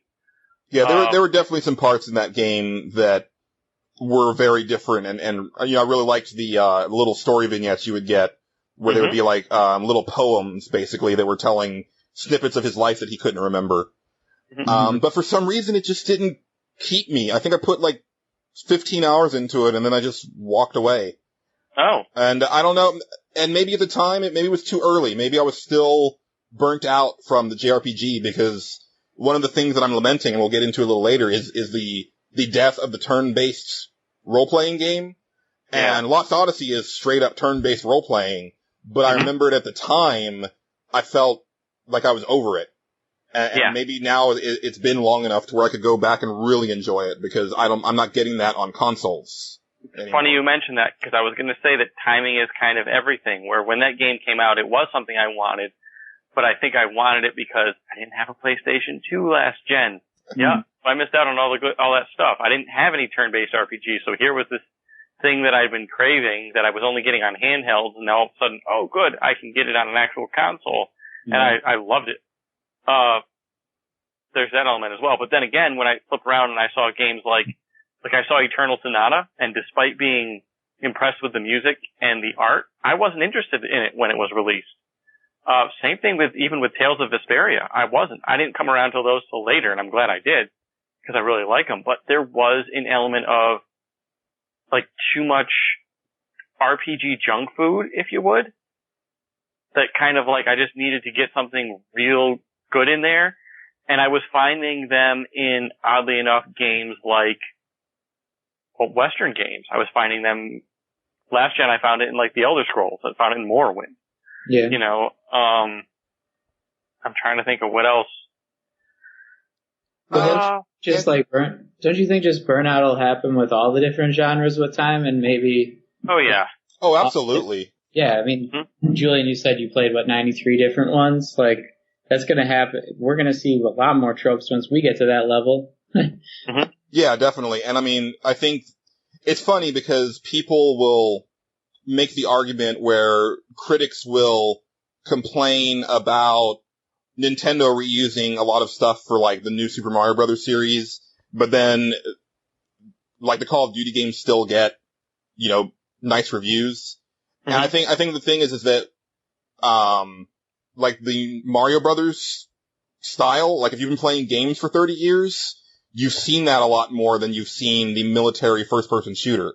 You know what I mean? Like, I am burnt out on side-scrolling Mario games, but I haven't played, and especially for me, because I skipped most of them. I've only, you know, but for me, the military first-person shooter, I could still get a little bit of freshness from it, because I haven't played very many of them. But even so, like, I get tired of seeing the military first-person shooters come out, because, you know, it is a tired trope that's, you know, and it's the thing is that every generation has, like, the big thing that everybody tries to do. You know, definitely, in the early 90s, it was the fighting game. And then I would say the late 90s into the early 2000s, it was the role-playing game. I mean, they were huge, among hardcore gamers. So yeah, I think there's always going to be a burnout when you have somebody trying to hit the next best thing. The MMORPG, you know, after WoW came out, you just saw MMO after MMO, and now, you know, we're kind of burnt out on that. Yeah, I think a lot of the reason we're burnt out on those RPGs and why they're so cliche is because a lot of the bigger companies are the ones that have to do them, or the same companies are doing them over and over again with the same developers, and there's only so many new ideas that those developers have, and we need, like, smaller groups of people to take bigger risks on those types of games. But it's easier to take a risk on a game that you made for like a month in your basement than it is to take a game that takes 3 years to make and you need to translate it with different people. Like, you can't take risk on those types of games, because if you lose money on that, you can never make a game again, maybe. And there will be a time when those games will be easier to make with, like, worse graphics or something like that, and, like, we'll be okay with, like, 16-bit again, but, like, those are not the games that are selling. Like, recently, Tales of Xillia is getting worse reviews than maybe it would have if it came out like 2 years ago, because they're saying, like, the graphics aren't that good or something. Like, it's kind of nitpicking at this point, but, like, you want realism and, like, those shooters right now more than you want the RPGs, I guess. Yeah. Well, and I think maybe there might be a mentality that's different with the Japanese designers, because I think that there's, and I've heard this in interviews with multiple designers, but the one that comes to mind most is, of course, from the Final Fantasy. I don't know why I'm blanking on his name right now. I'll remember after the show. But, he's been there for years. I mean, he's been there since the Super Nintendo days. Mm-hmm. But he had said that, and this was around the time that Final Fantasy XII came out, he was talking about how they're not interested in catering to the fans who grew up with the series. They're interested in catering to the Japanese boys that are coming up, because for them, those games will always be marketed towards that age market. And it's kind of the same thing with Nintendo and Pokemon. Nintendo doesn't care about you kids that were, 7 when Pokemon came out and are now adults and still love Pokemon. They care about getting those kids that get the hand-me-downs and then get into it over and over and over. There's always a new generation of kids coming up. Mm-hmm. And I think with the Japanese game market shrinking, a lot of JRPG designers haven't been looking to the world market and looking and saying, well, we can still sell a lot of these in Japan, but we'll sell even more in the West if we try to tweak our formula a bit. That's just the impression I get. I just read recently that, and Angelo, you would know this better than anybody, that the main character of Nier got like a huge, redesign for here. That's not 100% true. There were 2 versions that came out. Okay. There was, in Japan, there was a older version and a younger version. Okay. And they just didn't bring the younger version over here. They just brought the old version. Hmm. But I thought that was actually kind of forward thinking, and it probably didn't turn out too well for him, but, I know that at one point, Balthier, the slightly older, smarmy air pirate from Final Fantasy XII was supposed to be the main character, and then they decided that they needed to create a younger character to appeal to the youths, so that's how Vaughn came into existence. Now, there's just little things like that, that doesn't appeal to, a Western guy in his 30s, but it'll totally appeal to a Japanese guy in his, in his teens. Yeah. So there might be something to that as well. I don't know. Yeah, it's weird because, obviously I've been playing Etrian Odyssey. Obviously it's an old school style game. It's turn-based and everything else. But even their character designs are very juvenile looking. Right. If you ever looked at the character art for them, there's occasionally a character, out of the 4 different styles you can choose for them, that looks a little more mature, but for the most part, they look very, very young. And I wonder if that's why. It's an effort to appeal to the young kids as well, because honestly, I don't care. I just pick my party, and you barely see them except on the character portraits, so it really doesn't matter to me at all what they look like. It matters more to me what my strategy is like and what I'm doing in the game. But I wonder if maybe that's just their attempt to reach out to people that are, it's teen-rated game. So here's the stuff that's targeted more toward you guys. Mm-hmm. I don't know. Oh, totally. Especially because in Japan, the culture is such that if you're still playing games past the age of 18, you're kind of a loser. That's just kind of the overarching mentality. So, the whole otaku thing, that's not, because we'll use the term geek here, and it's kind of like a badge of honor, but otaku in Japan is an insult. And, so yeah, I think that's a part of it as well. And it makes me wonder, but, and maybe it's just because we didn't have the graphics to display them, but I remember, Final Fantasy IV and Final Fantasy VI, you had characters that really were very diverse. You had the Sage Tella, in Final Fantasy IV, and then you had the little twins who were, polar opposites of each other as far as, you had very young characters and a very old character. Same thing with Final Fantasy VI, you had Cyan, who, easily in his mid-40s, but maybe it didn't matter so much because they were tiny little sprites and, whatever. Where you look at the more modern games, and it's amazing that a character like Zaz on Final Fantasy XIII exists. Because he's also a dude in his 40s and he's black. Yeah. Which is kind of a unique concept for them over there, apparently. Mm-hmm. But, I think that even then, though, that was an effort maybe to cater to us a little bit more. Hey, you're, as a teenager, you want to be treated as an adult, and you want people to look at you as an adult. So here's a game that features adults, but that's still kind of, and that has adult-ish themes, but at the same time, it's a game, so you can play it. So I almost wonder if it's not so much their mentality that's changed, it's their strategy. Right. Mm-hmm. I mean, and I think there's also something to be said about possibly we're changing. And it's funny, I actually got quoted in an article this past week, because, Ethan Gach, who, he's a really good writer. He doesn't get enough, publicity. He doesn't get enough press. He's a smaller writer like we are. And I'll probably link the thing in the show notes, but, he did this really great article about the fact that Final Fantasy isn't dying. It's just that it's probably not for you anymore. And by you, he meant us. And there's definitely something to that. There are younger fans who started with Final Fantasy 12 or 13 who freaking love Final Fantasy 12 and 13. Mm-hmm. I mean, I love them too, but I'm talking about, like, would not play Final Fantasy 7 through 10 or Final Fantasy 1 through 6. Just not interested, but they love those new ones. And he was doing this in response to the whole, fact that Lightning in her new game, Lightning Returns, she's moving up from a C cup to a D cup.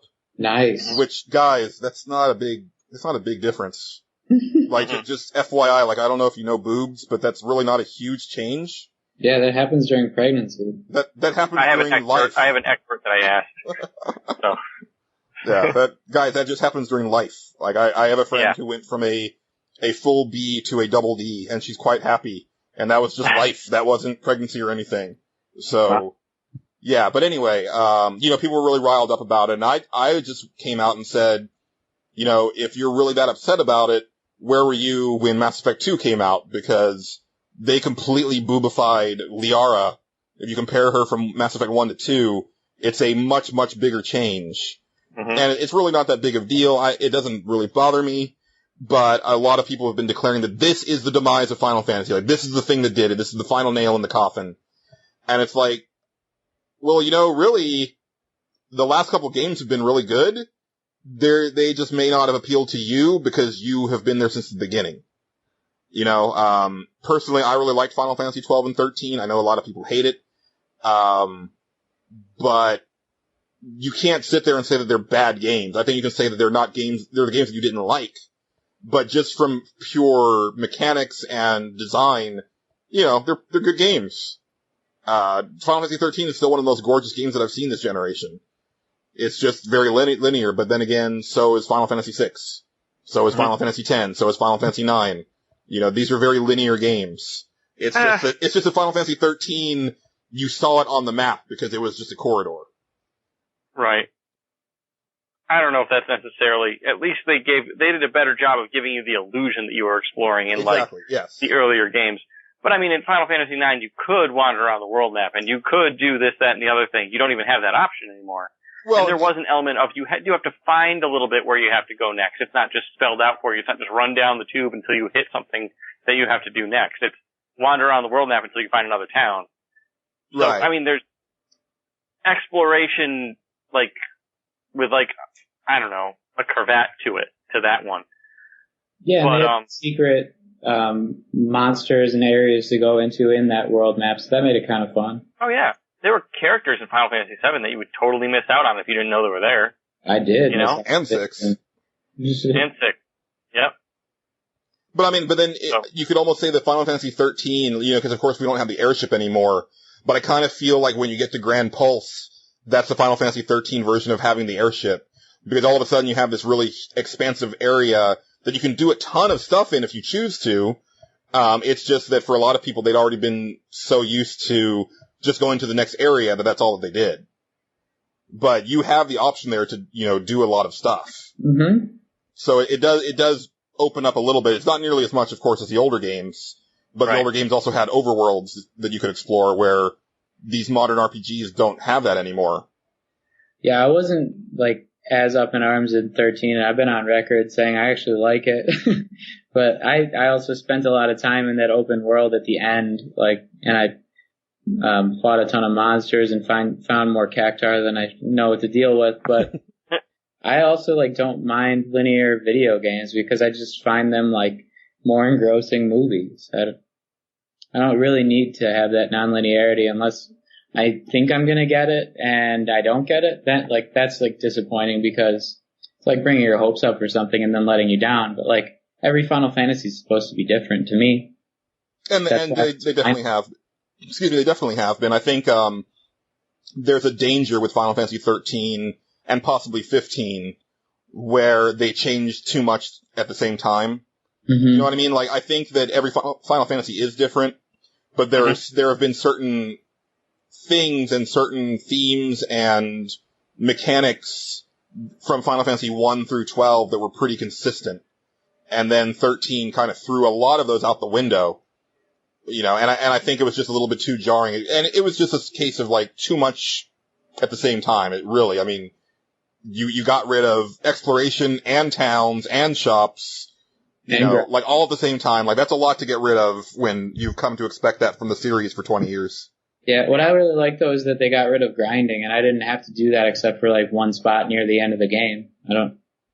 That made it, like, more fluid in some ways. So there's some things that were positive, too, but I understand. Yeah, definitely. And I think for me, like, I rarely grind in my RPGs because I'm a person who doesn't run from battles. Yeah. And so I'm also a defender of the random battle because my thinking is, why are you trying to avoid battles in the first place? That's how you grow in an RPG. Mm-hmm. So why are you so keen on avoiding the enemies in the field? Yeah. And also my argument is that you get into more fights when it's not random battles anyway, because they always program the enemies to make a beeline for you as soon as they see you. Right. So you're not really avoiding any combat. You're just making yourself think that you are. Yeah, I kind of like the non-random battles because they look more organic, but I also agree with that because I used to do that a lot as a kid. Now I get into trouble. Yeah, I mean, you know, you run from enough fights or you try to sneak by enough, you know, enemy encounters and you're going to get to a point where you're not going to have a good time. Yep. And then you'll have to do some grinding. I got a little sick of random encounters only because I thought it was more fun to just have the enemies on the map. I would still do the same thing you did. I just was more entertained by, okay, so now there's an enemy here. If I sneak up on him this way, I get a tactical advantage, and I still get the same amount of EXP. You know what I mean? Like, there was, with games that worked that in, that was a pretty neat thing to do. Oh, sure. That's why, like, Chrono Trigger is my maybe second favorite RPG of all time, because that's the first game I really got to do that in. Yeah. Yeah, and I think it also depends on if the fights take place in the same field, because if it's just like a transition anyway, I kind of just prefer to have it transition into the battle. But if it's something like Chrono Trigger or Final Fantasy 12 where you're fighting in the same space that you're looking at, you know, that's fine. I mean, it's more of a personal thing for me. You know, I feel like either way, I'm still going to fight the same amount of battles. Honestly, Final Fantasy 13, I felt like I got into more fights in that game than the last couple in the series. So I feel like I was always in combat there, but then the fights last like 15 seconds. Yeah. But, they're so predictable too. That was one other thing about Final Fantasy. It was like, okay, here's a new enemy type. Okay, now you're going to fight 2 of them. Okay, now you're going to fight this new enemy. You're going to fight 2 of them. Now you're going to fight 1 of each. Now you're going to fight 4 of each. You know, it was like, you knew exactly what they were going to do each time you ran into a battle. Yeah. Yeah. That's where it started getting old to me. I still beat Final Fantasy 13. I will say that it is not at all my favorite RPG of this generation, but I will not also say that it sucks. I will just put it up in one of those games like, it was alright. You know, like that kind of thing. I mean, it held my attention. Like, I actually finished that game, and a lot of JRPGs that I played this gen, I didn't finish. Like, they didn't hold my attention. Or they didn't appeal to me enough to purchase in the first place. Like, those religious overtones in Bartandalis or whatever was really cool, I thought. Oh, yeah. Really? Yeah. I thought that was kind of tropey, too. It's tropey, but I think it was still, you know, interesting. I think it's funny because a lot of people hate, and I'm sorry to bring Final Fantasy up so much, but Final Fantasy is my baby. But, you know, how it started. Yeah. So. Like, a lot of people hate on 12 and 13. What I keep maintaining is that I think that Final Fantasy 12 had a great story and terrible characters, and Final Fantasy 13 had great characters and a terrible story. So if you could somehow flip-flop those, like, I'd be a lot more happy. Oh, God, no. I totally disagree with you on that. Vanille made me want to put pencils in my ears. Right, but why did she want you to put pencils in your ears? Because she was obnoxious and annoying, and I couldn't stand her. And then that makes me ask the question, did voice acting ruin the JRPG? No. Well, no. You don't think so? Sorry. I don't know. I thought there were some great examples, even early on, of fantastic voice acting in JRPGs. I think crappy voice acting can ruin JRPGs. But I've seen some really great... Did you ever play Kudelka for PlayStation? Yes. Okay. The voice acting in that game is amazing. Don't remember it. Oh, really? It 93, Angelo. Yeah. Okay. It was one of the earliest fully voiced PlayStation games. And I remember there's one scene where one of the characters goes off to make basically a bomb because they have to get through a door. So this guy's in there working. And on the outside of this door, while he's working in there for hours and hours, Kudelka and the other guy, I forget his name, are just getting completely drunk. And the dialogue during that scene is fantastic. The way it's voiced, the way the characters are acting. So I wouldn't say voice acting ruined the JRPG. I would say it's been horribly misused, and the people don't know how to direct it. And that's where the problem is coming from. I'd say it's a lot easier to ruin it, but it doesn't always. It's just like easier for me to make something good in my own voice because I've had a lot of practice reading and stuff, and I'm sure you have too.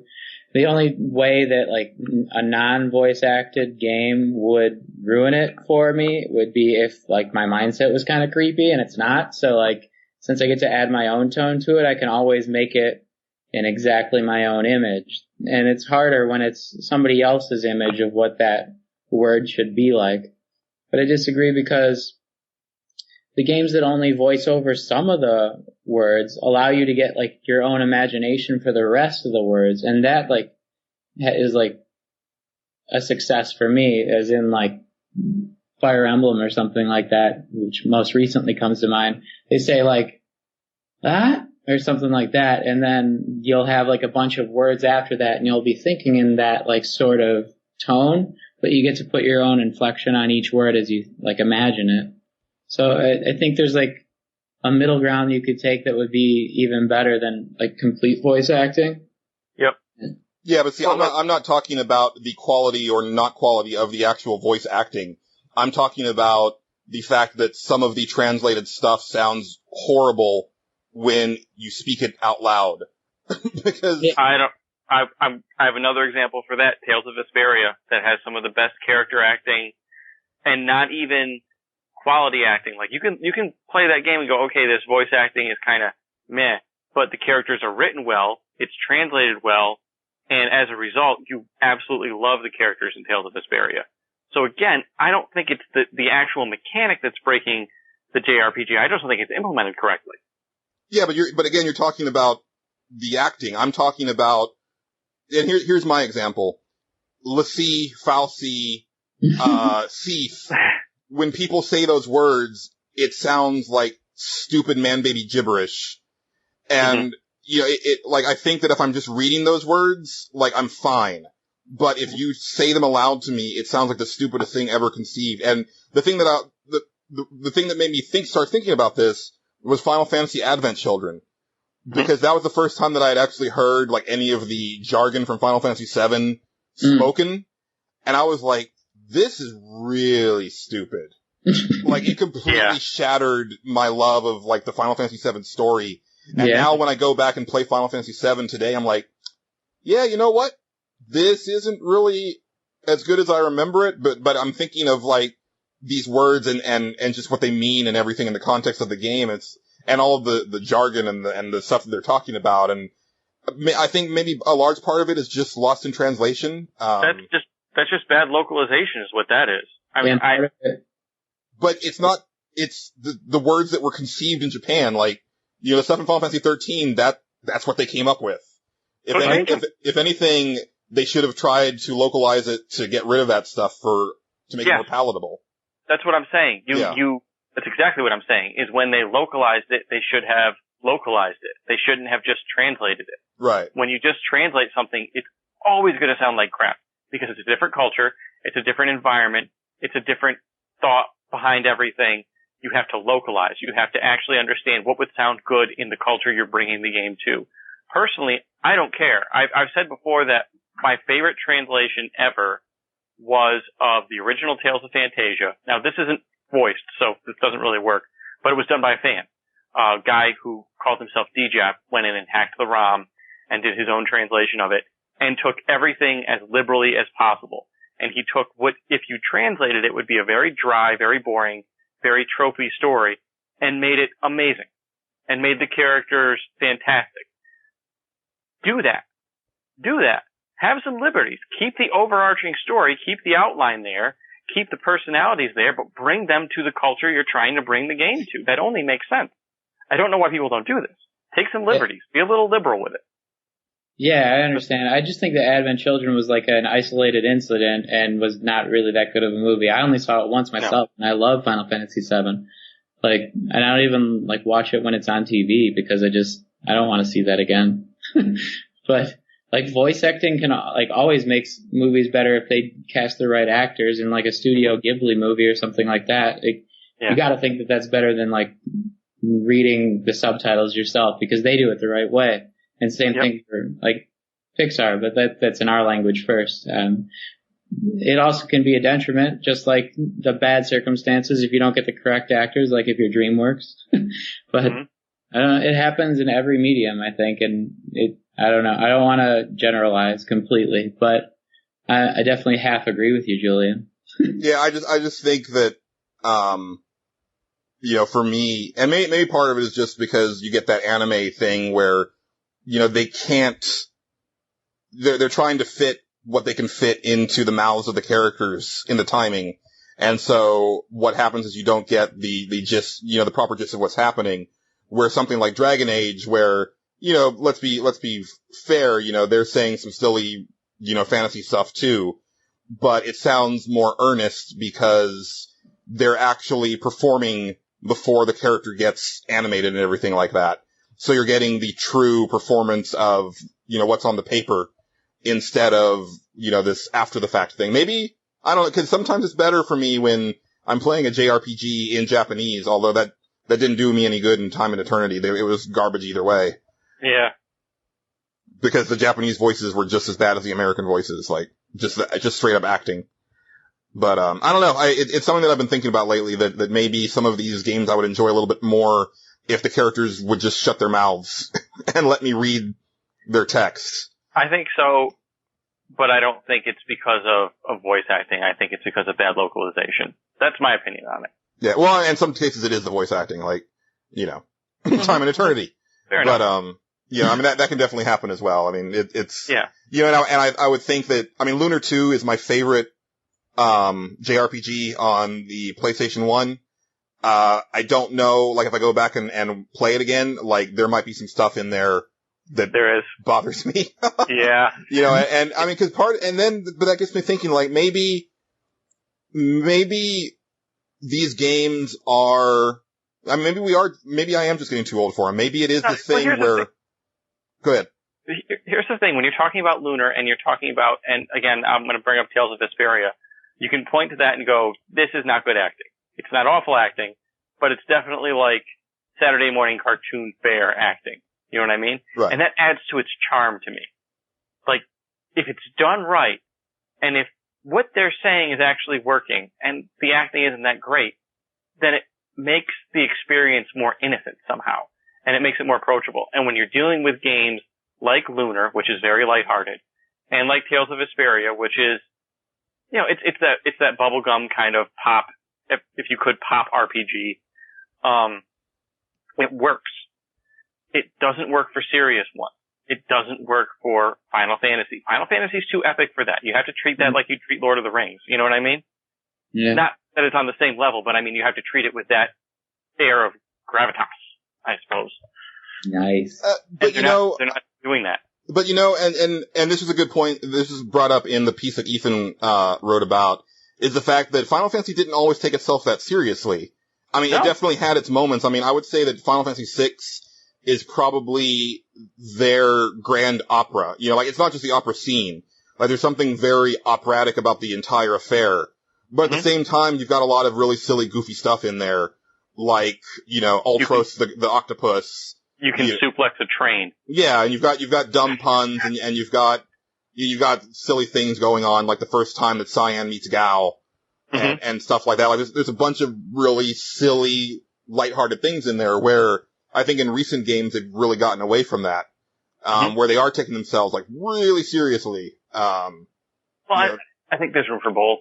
I think Final Fantasy, like the Doom Train thing, or not Doom Train, the Phantom Train in Final Fantasy VI, they knew that was campy. They knew that was campy when they were doing it. And they presented it as like, here's the level you're going to go through. It's this dark haunted train that ferries people into the afterlife. Kind of cheesy smile, 2 thumbs up, go for it, kids. You know what I mean? Yeah. And then they get back to the serious stuff. They get back to the opera, and it's like big, grandiose stuff. And then, you know, they move the statue. And I mean, it switches back and forth. It doesn't let it get so heavy that it becomes overbearing. Maybe that's part of what's wrong with it too. Maybe Final Fantasy 13 takes itself way, way too seriously and doesn't lighten up enough. Yeah. There were very, very few moments in Final Fantasy where I found my Final Fantasy 13 where I chuckled. They were there, but they weren't nearly as high quality and as frequent as they were in the other games. All I can think of is Chocobo Fro. The Chocobo Fro was adorable. Yeah. It was. Well, look at Final Fantasy IX. There were some big themes in that game, but there was also a lot of fun stuff in there too. Yeah, you got Sid turned into an Oglops, and you've got that really over the top play that you do at the beginning, and Dagger's, you know, the queen, was it Queen Braun? You know, like she's just a ridiculous looking character. Oh yeah.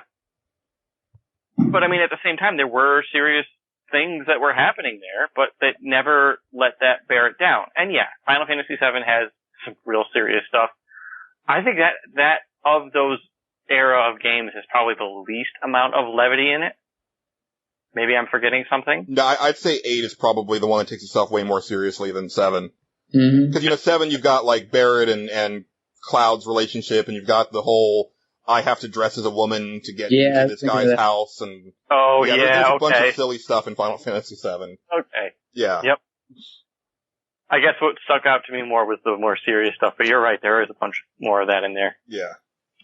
I mean, Kate Sith, come on. Let's get back to rhythm. That's what's missing. I think that's what's missing.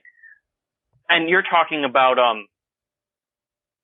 plot-related rhythm, but I think even mechanical rhythm as well. A lot of times you grow in one direction and one direction only. You know, you just keep gaining your levels, you just keep doing this. The mechanics never change. You never have to really too radically rethink your strategy. Whereas, I'll go back to Etrian Odyssey again. I was explaining before that one of the things that makes that game stick is the rhythm, because it's constantly introducing new things without flipping the game upside down completely. So you start the game and you have your classes and you choose them and you go through a labyrinth. And then you reach the next world and then you're going through another labyrinth, and at the end of that one you get a whole new character class. Well, what do I do with this?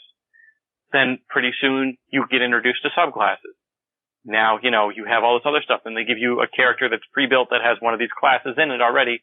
So just in case, you know, you want to start with your level 30 teen, you already have a character that's level 25 of that new class. So you can have them come up with you if you want to. And I mean, this rhythm just keeps going and going and going, where I put 70 hours into this game. And I can't say that I don't feel it, but at the same time, it doesn't feel like I put 70 hours into it. It feels like I put 20. And that says a lot. And they're still introducing stuff. I just beat another boss, like I said, and I know I'm about to get another new job class, but I don't know what's after that. And I know it's going to be something. I've tried to avoid spoilers as much as possible, but just, you can figure out the rhythm of a game to an extent. I think they're losing their ability to do that. What did they call the crystal grid thing in Final Fantasy 13? Crystarium. Crystarium. I'm sorry, that was boring. Am I the only one who thought that was pretty boring? Just like the junction system. Graphically, it was neat. The junction system was kind of neat. I thought that was okay. You could really tweak that. I thought the materia system was neat, and you could break the snot out of it. I thought the job system in Final Fantasy Tactics was great. The rhythm is being lost. Remember in Final Fantasy IX, you got these stones, and you only had a certain number of them. Which skills do you equip? And then you get certain skills, and then you get more stones. I mean... And also learning skills off of your equipment was really cool. Yep, and it was also it was specific to your character. Mm-hmm. But I think the Crystarium, it was kind of like the sphere grid from 10, but you didn't really have any options, because in 10 you could at least branch off into different directions on the grid, where the Crystarium, you're kind of just going from point to point to point, and you may choose to skip some points just to save on some Crystarium points, but otherwise, if you're playing the game well enough, I mean, I maxed most of my characters by the end of the game, and I didn't do a lot of extra stuff. In their job, not in like all their other side jobs and everything, I'm sure. In their main three. Yeah, the ones that they were like set up for. Right. Yeah, that's the only place where you really get to branch out, is once you like get past those main ones. Yeah, and really once you beat the game is when it really doesn't open up until then, and I was finished by that point. Right. Really want to. And even then, what are you gonna do? Make Hope a tank? Come on. He'll no. So I mean, it didn't really, it just didn't work. Now what they're doing with Lightning Returns sounds kind of interesting to me, where she changes jobs on the fly on herself, and I don't know where they're going with that. It sounds like they might be onto something with that, but I'll have to see it. Now it sounds like 10 too. Yeah. But with one character, I don't know how much I'm going to dig that. Depends on how it works. Yeah, it sounds interesting. I'm more excited for Lightning Returns than I was for Final Fantasy 13 too. Yeah. Yeah, I hear you there, but I'm still, at this point now, I used to pick up Final Fantasy games as soon as I could. Now I kind of wait for reviews, because it's just kind of a little bit, I don't really trust them like I used to. I still drink the Kool-Aid. I still buy them on day one. Yeah. I have bought every mainline Final Fantasy on launch day since Final Fantasy 7. Yep. Yeah, I think I'm going to branch out and get them at like bargain bin prices, because those are ones that always stick around from now on. But, I mean, I'll still play them all. Yeah, and I kind of wonder, just kind of going off of mechanics and stuff like that, like, did the MMO kind of ruin the JRPG? Because I was thinking, I mean, Time and Eternity did this, but I know just from the little bit that I played of Xenoblade, I don't really remember the whole go kill X and bring me back Y thing. Yeah. From older RPGs. Like, that seems to be something that has come up in the last, like, 10 years or so. Am I wrong? No, you're right. Repetition is like the thing that I dislike most about video games. I feel like a rat in a cage or something. Like, the success of that, I think, is stifled, like, big brand creativity. I hope it unlocks more, like I said, when small companies have the ability to spend that much time on that kind of a game. But like, for me, I think a lot of it's been due to like Asian companies and like how they farm for resources in MMOs, because it makes some developers see how much time that audience spends on those tasks that they keep repeating. So it's kind of like they think more people enjoy this than they actually do. And then they're also like, wait, it's also an artificial lengthener. Like, kill two birds with one stone. Yeah, I mean, definitely in the MMO space, like, they do it so that you will keep paying that monthly fee every month. But maybe this has become the single-player RPG version of the whole online pass thing, where it's like, well, we don't want you to trade in this game right away, so we're just gonna, like, really drag things out and have you do these quests that you're going to feel compelled to do because it's a quest, but really the reward and what you're doing for it isn't all that fun. Cause go ahead, Angelo. I think there's a right way and a wrong way to do it. I think Xenoblade did it well, because you could go and just run through town and stock up on all these quests and go out and just do them all in one fell swoop and get them all done with. And I thought that was kind of, because it felt like I was always accomplishing something, so that kind of worked. What I don't like is where games do, okay, here's your one quest giver. And this is what I think of when I think of them learning from the MMO the wrong stuff. Because you go to in an MMO, you go to your town and there's this one quest giver in a town. He's like, go kill me 6 sewer rats. So you go kill him 6 sewer rats. Like, great, now go kill me 5, I don't know, bubblegum zebras or whatever. And you go kill them. And then, it's just like, okay, great, now I need, Minotaur horns. And it's the same guy giving you the same thing, so you're running back and forth and back and forth and back and forth. I don't mind the fetch quest so much if it's conveniently handled. You know, consider I'm on a console game here, not an MMO. But, yeah, I'm with you. I don't remember them doing this in the 8 and 16 and even 32-bit days. I don't. This is definitely a thing that came about from MMOs, and I don't like it. Well, real quick. I don't like it when it's done poorly. Real quick, I gotta say that I need a bubblegum zebra in my life. That needs to happen. I don't know where that came from. Sounds like a Dragon Quest thing. But no, but I'm thinking back to like some of those older games, and you know, there's that part cause I never really thought of having quests, you know, as this thing. You know, I just did things that I needed to do to progress. You know, I go back to think like Final Fantasy VI, Locke has to infiltrate this town, and he's all by himself, so in order to do that, he has to do these 3 things. And it just kind of unfolds organically, and that's how he gets through that section. Or you go back to the older Suikoden games where you were trying to build this army of 108 stars.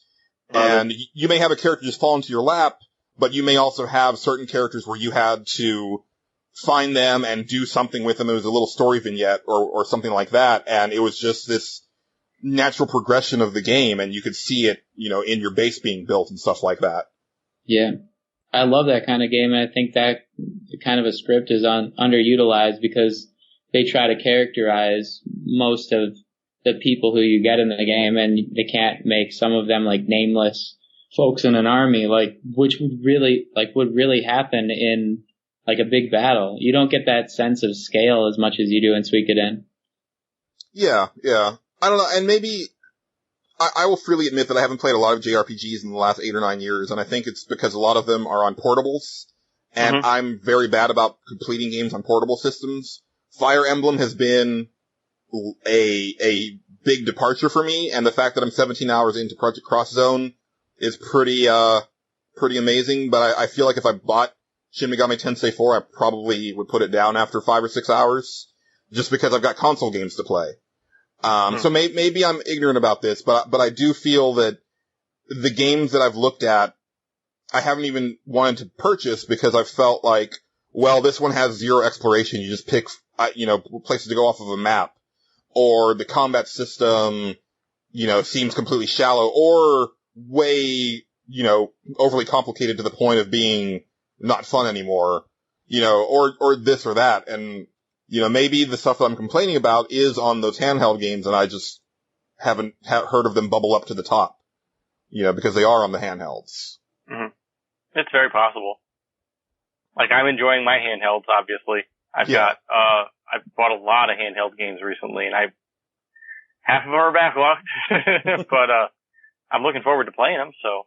I love the handheld RPGs more, too, because you can play them in so many different places. You don't have to be stuck in one spot. Yeah, for hours. Now I did put 65 hours into Dragon Quest IX, and even though I didn't technically finish it, I got to like the last dungeon.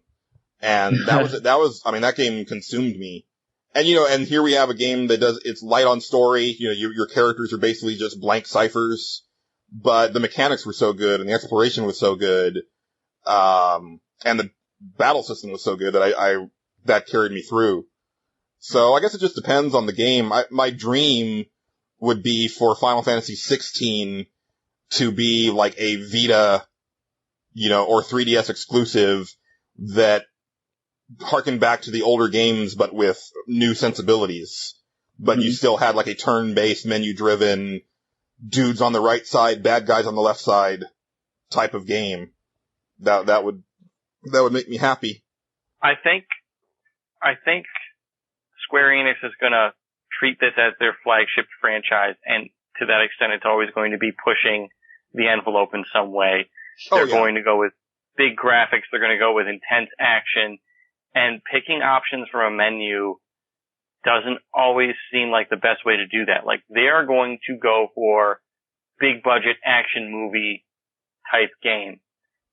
I don't think we're going to see what we want, the retro type of feel, from a mainstream Final Fantasy game. Now, and that's why I think people are saying Final Fantasy is dead. I don't think that's true. I think, like you said, it's changed, and it's changed to suit their target audience. We're just not used to not being their target audience. Right. I do think what you're going to see is spin-off titles that cater to us. I think you might see like a Final Fantasy Type 0 you know what I mean? Right. Situation, or another a Tactics X or something where it's, oh, hey, look, this is that old school Final Fantasy that I grew up with, and I like this, and Bravely please Default. do more. What? Bravely Default is supposed to be like very old school Final Fantasy, yeah. And that's coming here at some point. Yeah, allegedly. And I think you're right, Angelo. I mean, they definitely go for the big, I mean, it is their flagship title, and they've always said, for years, even before, like, the PlayStation 2, they were saying that, you know, the way that they come up with a Final Fantasy game is they come up with a story that they feel is deserving of the Final Fantasy name. You know, because it definitely was a series that they've always held to a higher standard than everything. But I think that there's still room for some of that menu-driven stuff. I mean, I think that part of the problem with them going to a more action-heavy game is that you lose a lot of the spectacle.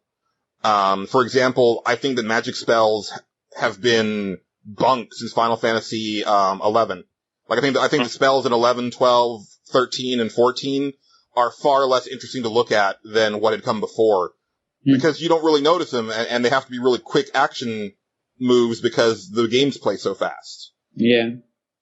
You know, it's like, I miss my screen filling flares and meteors and ultimas. You know, I would, and especially with today's graphics, can you imagine a screen-filling Ultima on a PS4? Oof. That'd be amazing. Yeah. What I really miss is like the top-down RPGs like Baldur's Gate or Neverwinter Nights or things like that. I feel like those haven't come out in droves in like the recent years, and that's a big missed opportunity. It's one of the reasons why the other forms of RPGs are becoming more cliche. Like, we've had Diablo 3, but like, that was just the dumbed down version of Diablo 2. Oh, don't be that guy. Mr. I freaking loved Diablo 3. Don't dismiss it like that. It was, though. They didn't do new things in it. I loved it because I didn't play Diablo 2 that much, but they didn't do So how can you even say that it's dumbed down from Diablo 2 if you didn't play it? Because I saw it played, and I played it at my friend's house, but I didn't play it as much, I said. Oh, I hate this revisionist, like, thing that goes on in gamers. No, we're all guilty of it. That's not the point of this. That's not the point. The point was to say that I want more of those types of games. So I do like it. But it's just a dumbed down game, though. It's just whatever. Yeah. It's funny you mentioned Baldur's Gate, because I think if you do see menus in future Final Fantasies, it's going to be like a hyperactive Baldur's Gate where the characters are constantly moving. Pretty much, here's my prediction. This is just me making a guess. Auto attack is going to go away. Your characters are going to auto attack by default, and they won't do another action unless you push the pause button, pick another action for them to do, and then they'll go back to auto attacking. It'll be like an MMO. That's what Final Fantasy is going to start to look like in the future. That's my guess. Well, I think that you can have both. You had both versions on Dragon's Age. You could do the whole MMO style auto attack, or you could pause and play. I don't see why in today's age that you can't do you want to play with ATB or do you want to play real time?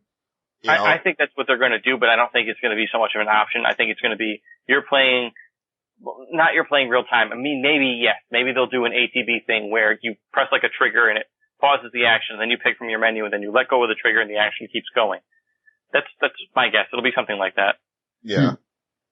Just me making a wild prediction here that probably won't happen. I mean, that's kind of what I've been getting at on my 5 fixes for Final Fantasy piece, where I was saying that, you know, you should be able to do both. Mm-hmm. You know, I mean, definitely for me, when I'm playing a Western RPG like Mass Effect is a perfect example.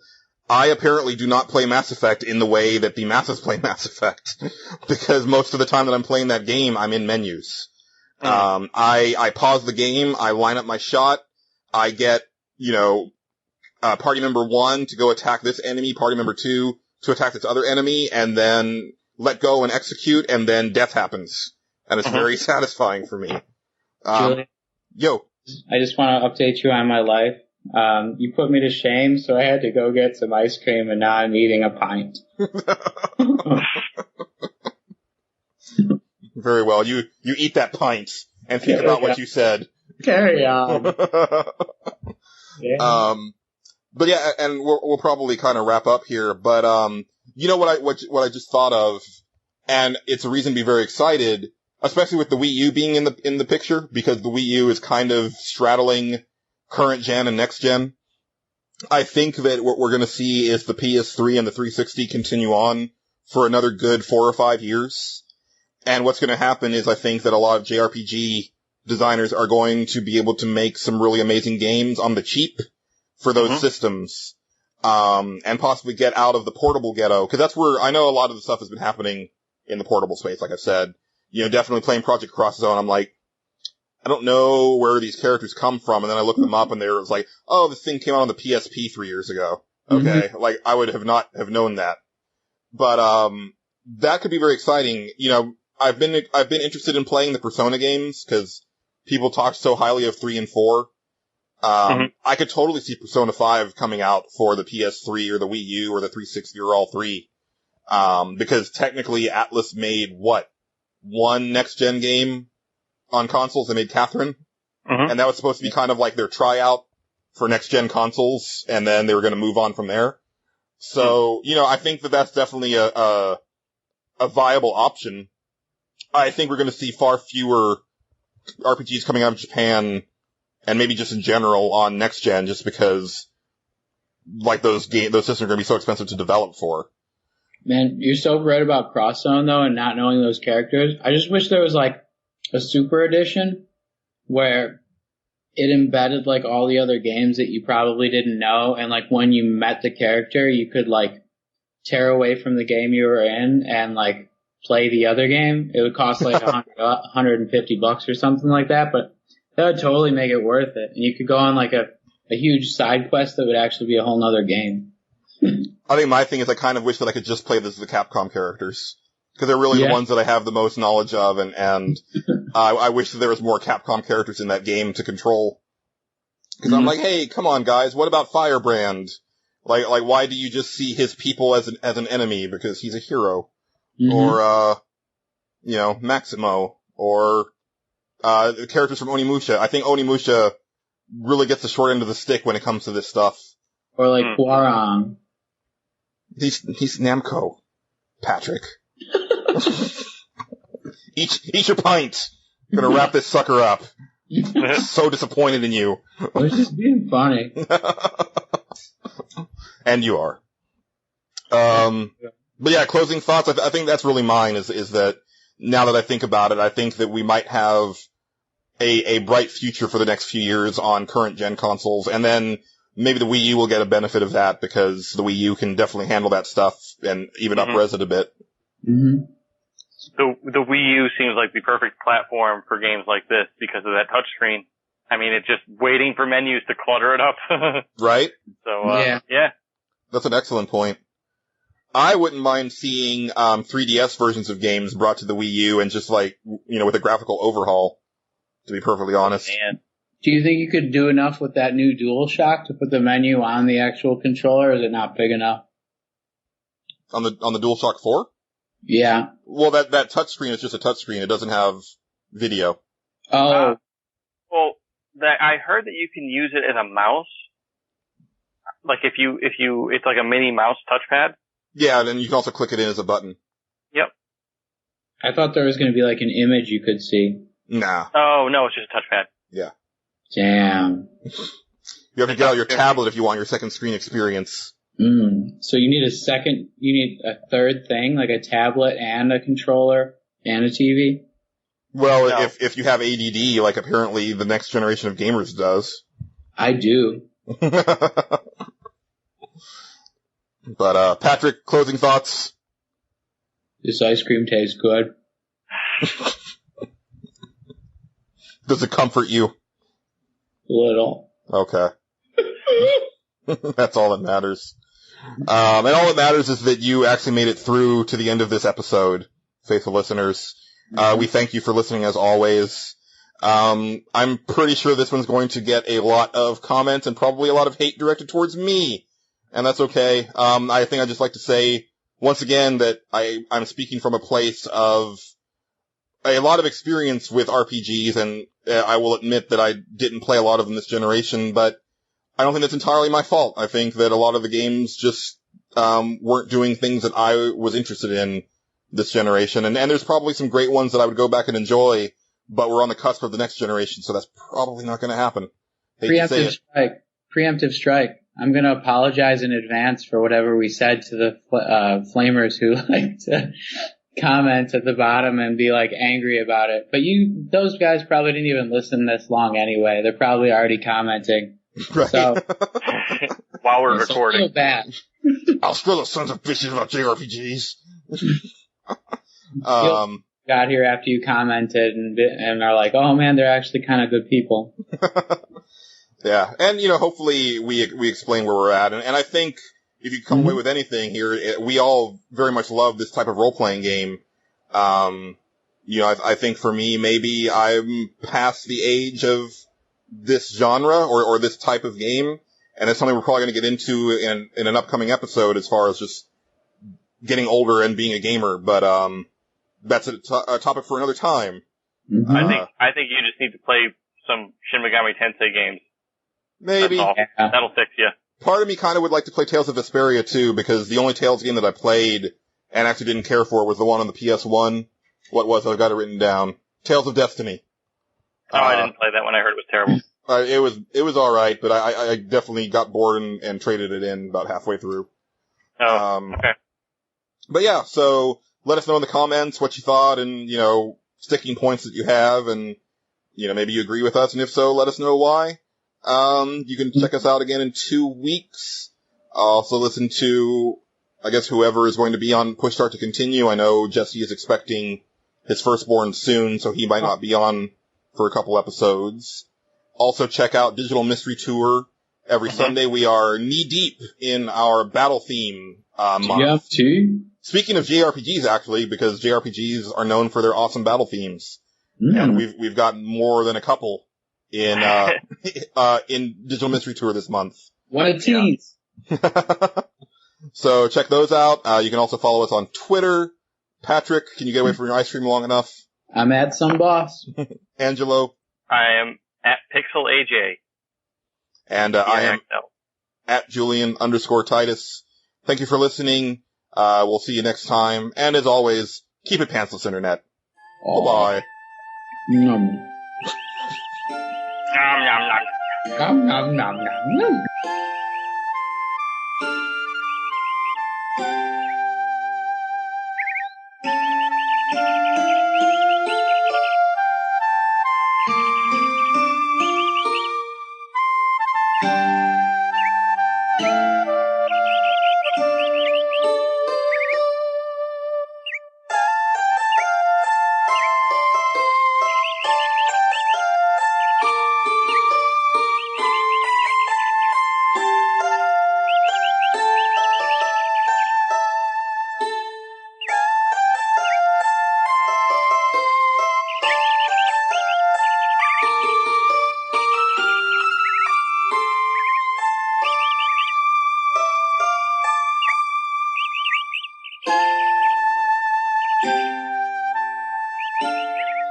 Cheers, mates.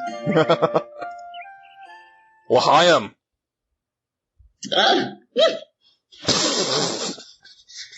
That was real. This just in. Patrick Hyde turns into Michael Jackson when he drinks scotch. It's a good one, huh? Too much at once. Neat. Alright. I don't even know if I can salvage what I was talking about. I know we have some kind of outtake. Yeah, for sure. Somewhere. Okay, so I'll take it back. What? Well, yeah, Angela, you didn't hear this, but I've really got nothing other than I want to talk about my Supernatural rabbit hole. What? I've been watching Supernatural. Oh, I thought you were saying you had like a supernatural rabbit hole. Man, I wish I had a Supernatural rabbit hole. That'd be sweet. One pill makes you smaller. What? Rabbit? Go on.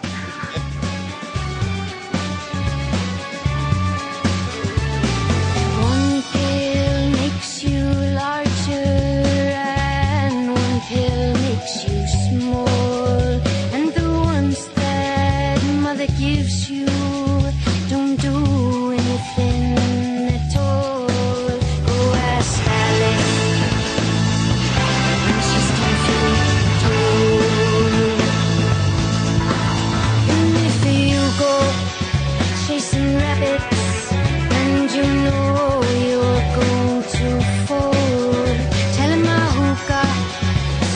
caterpillar.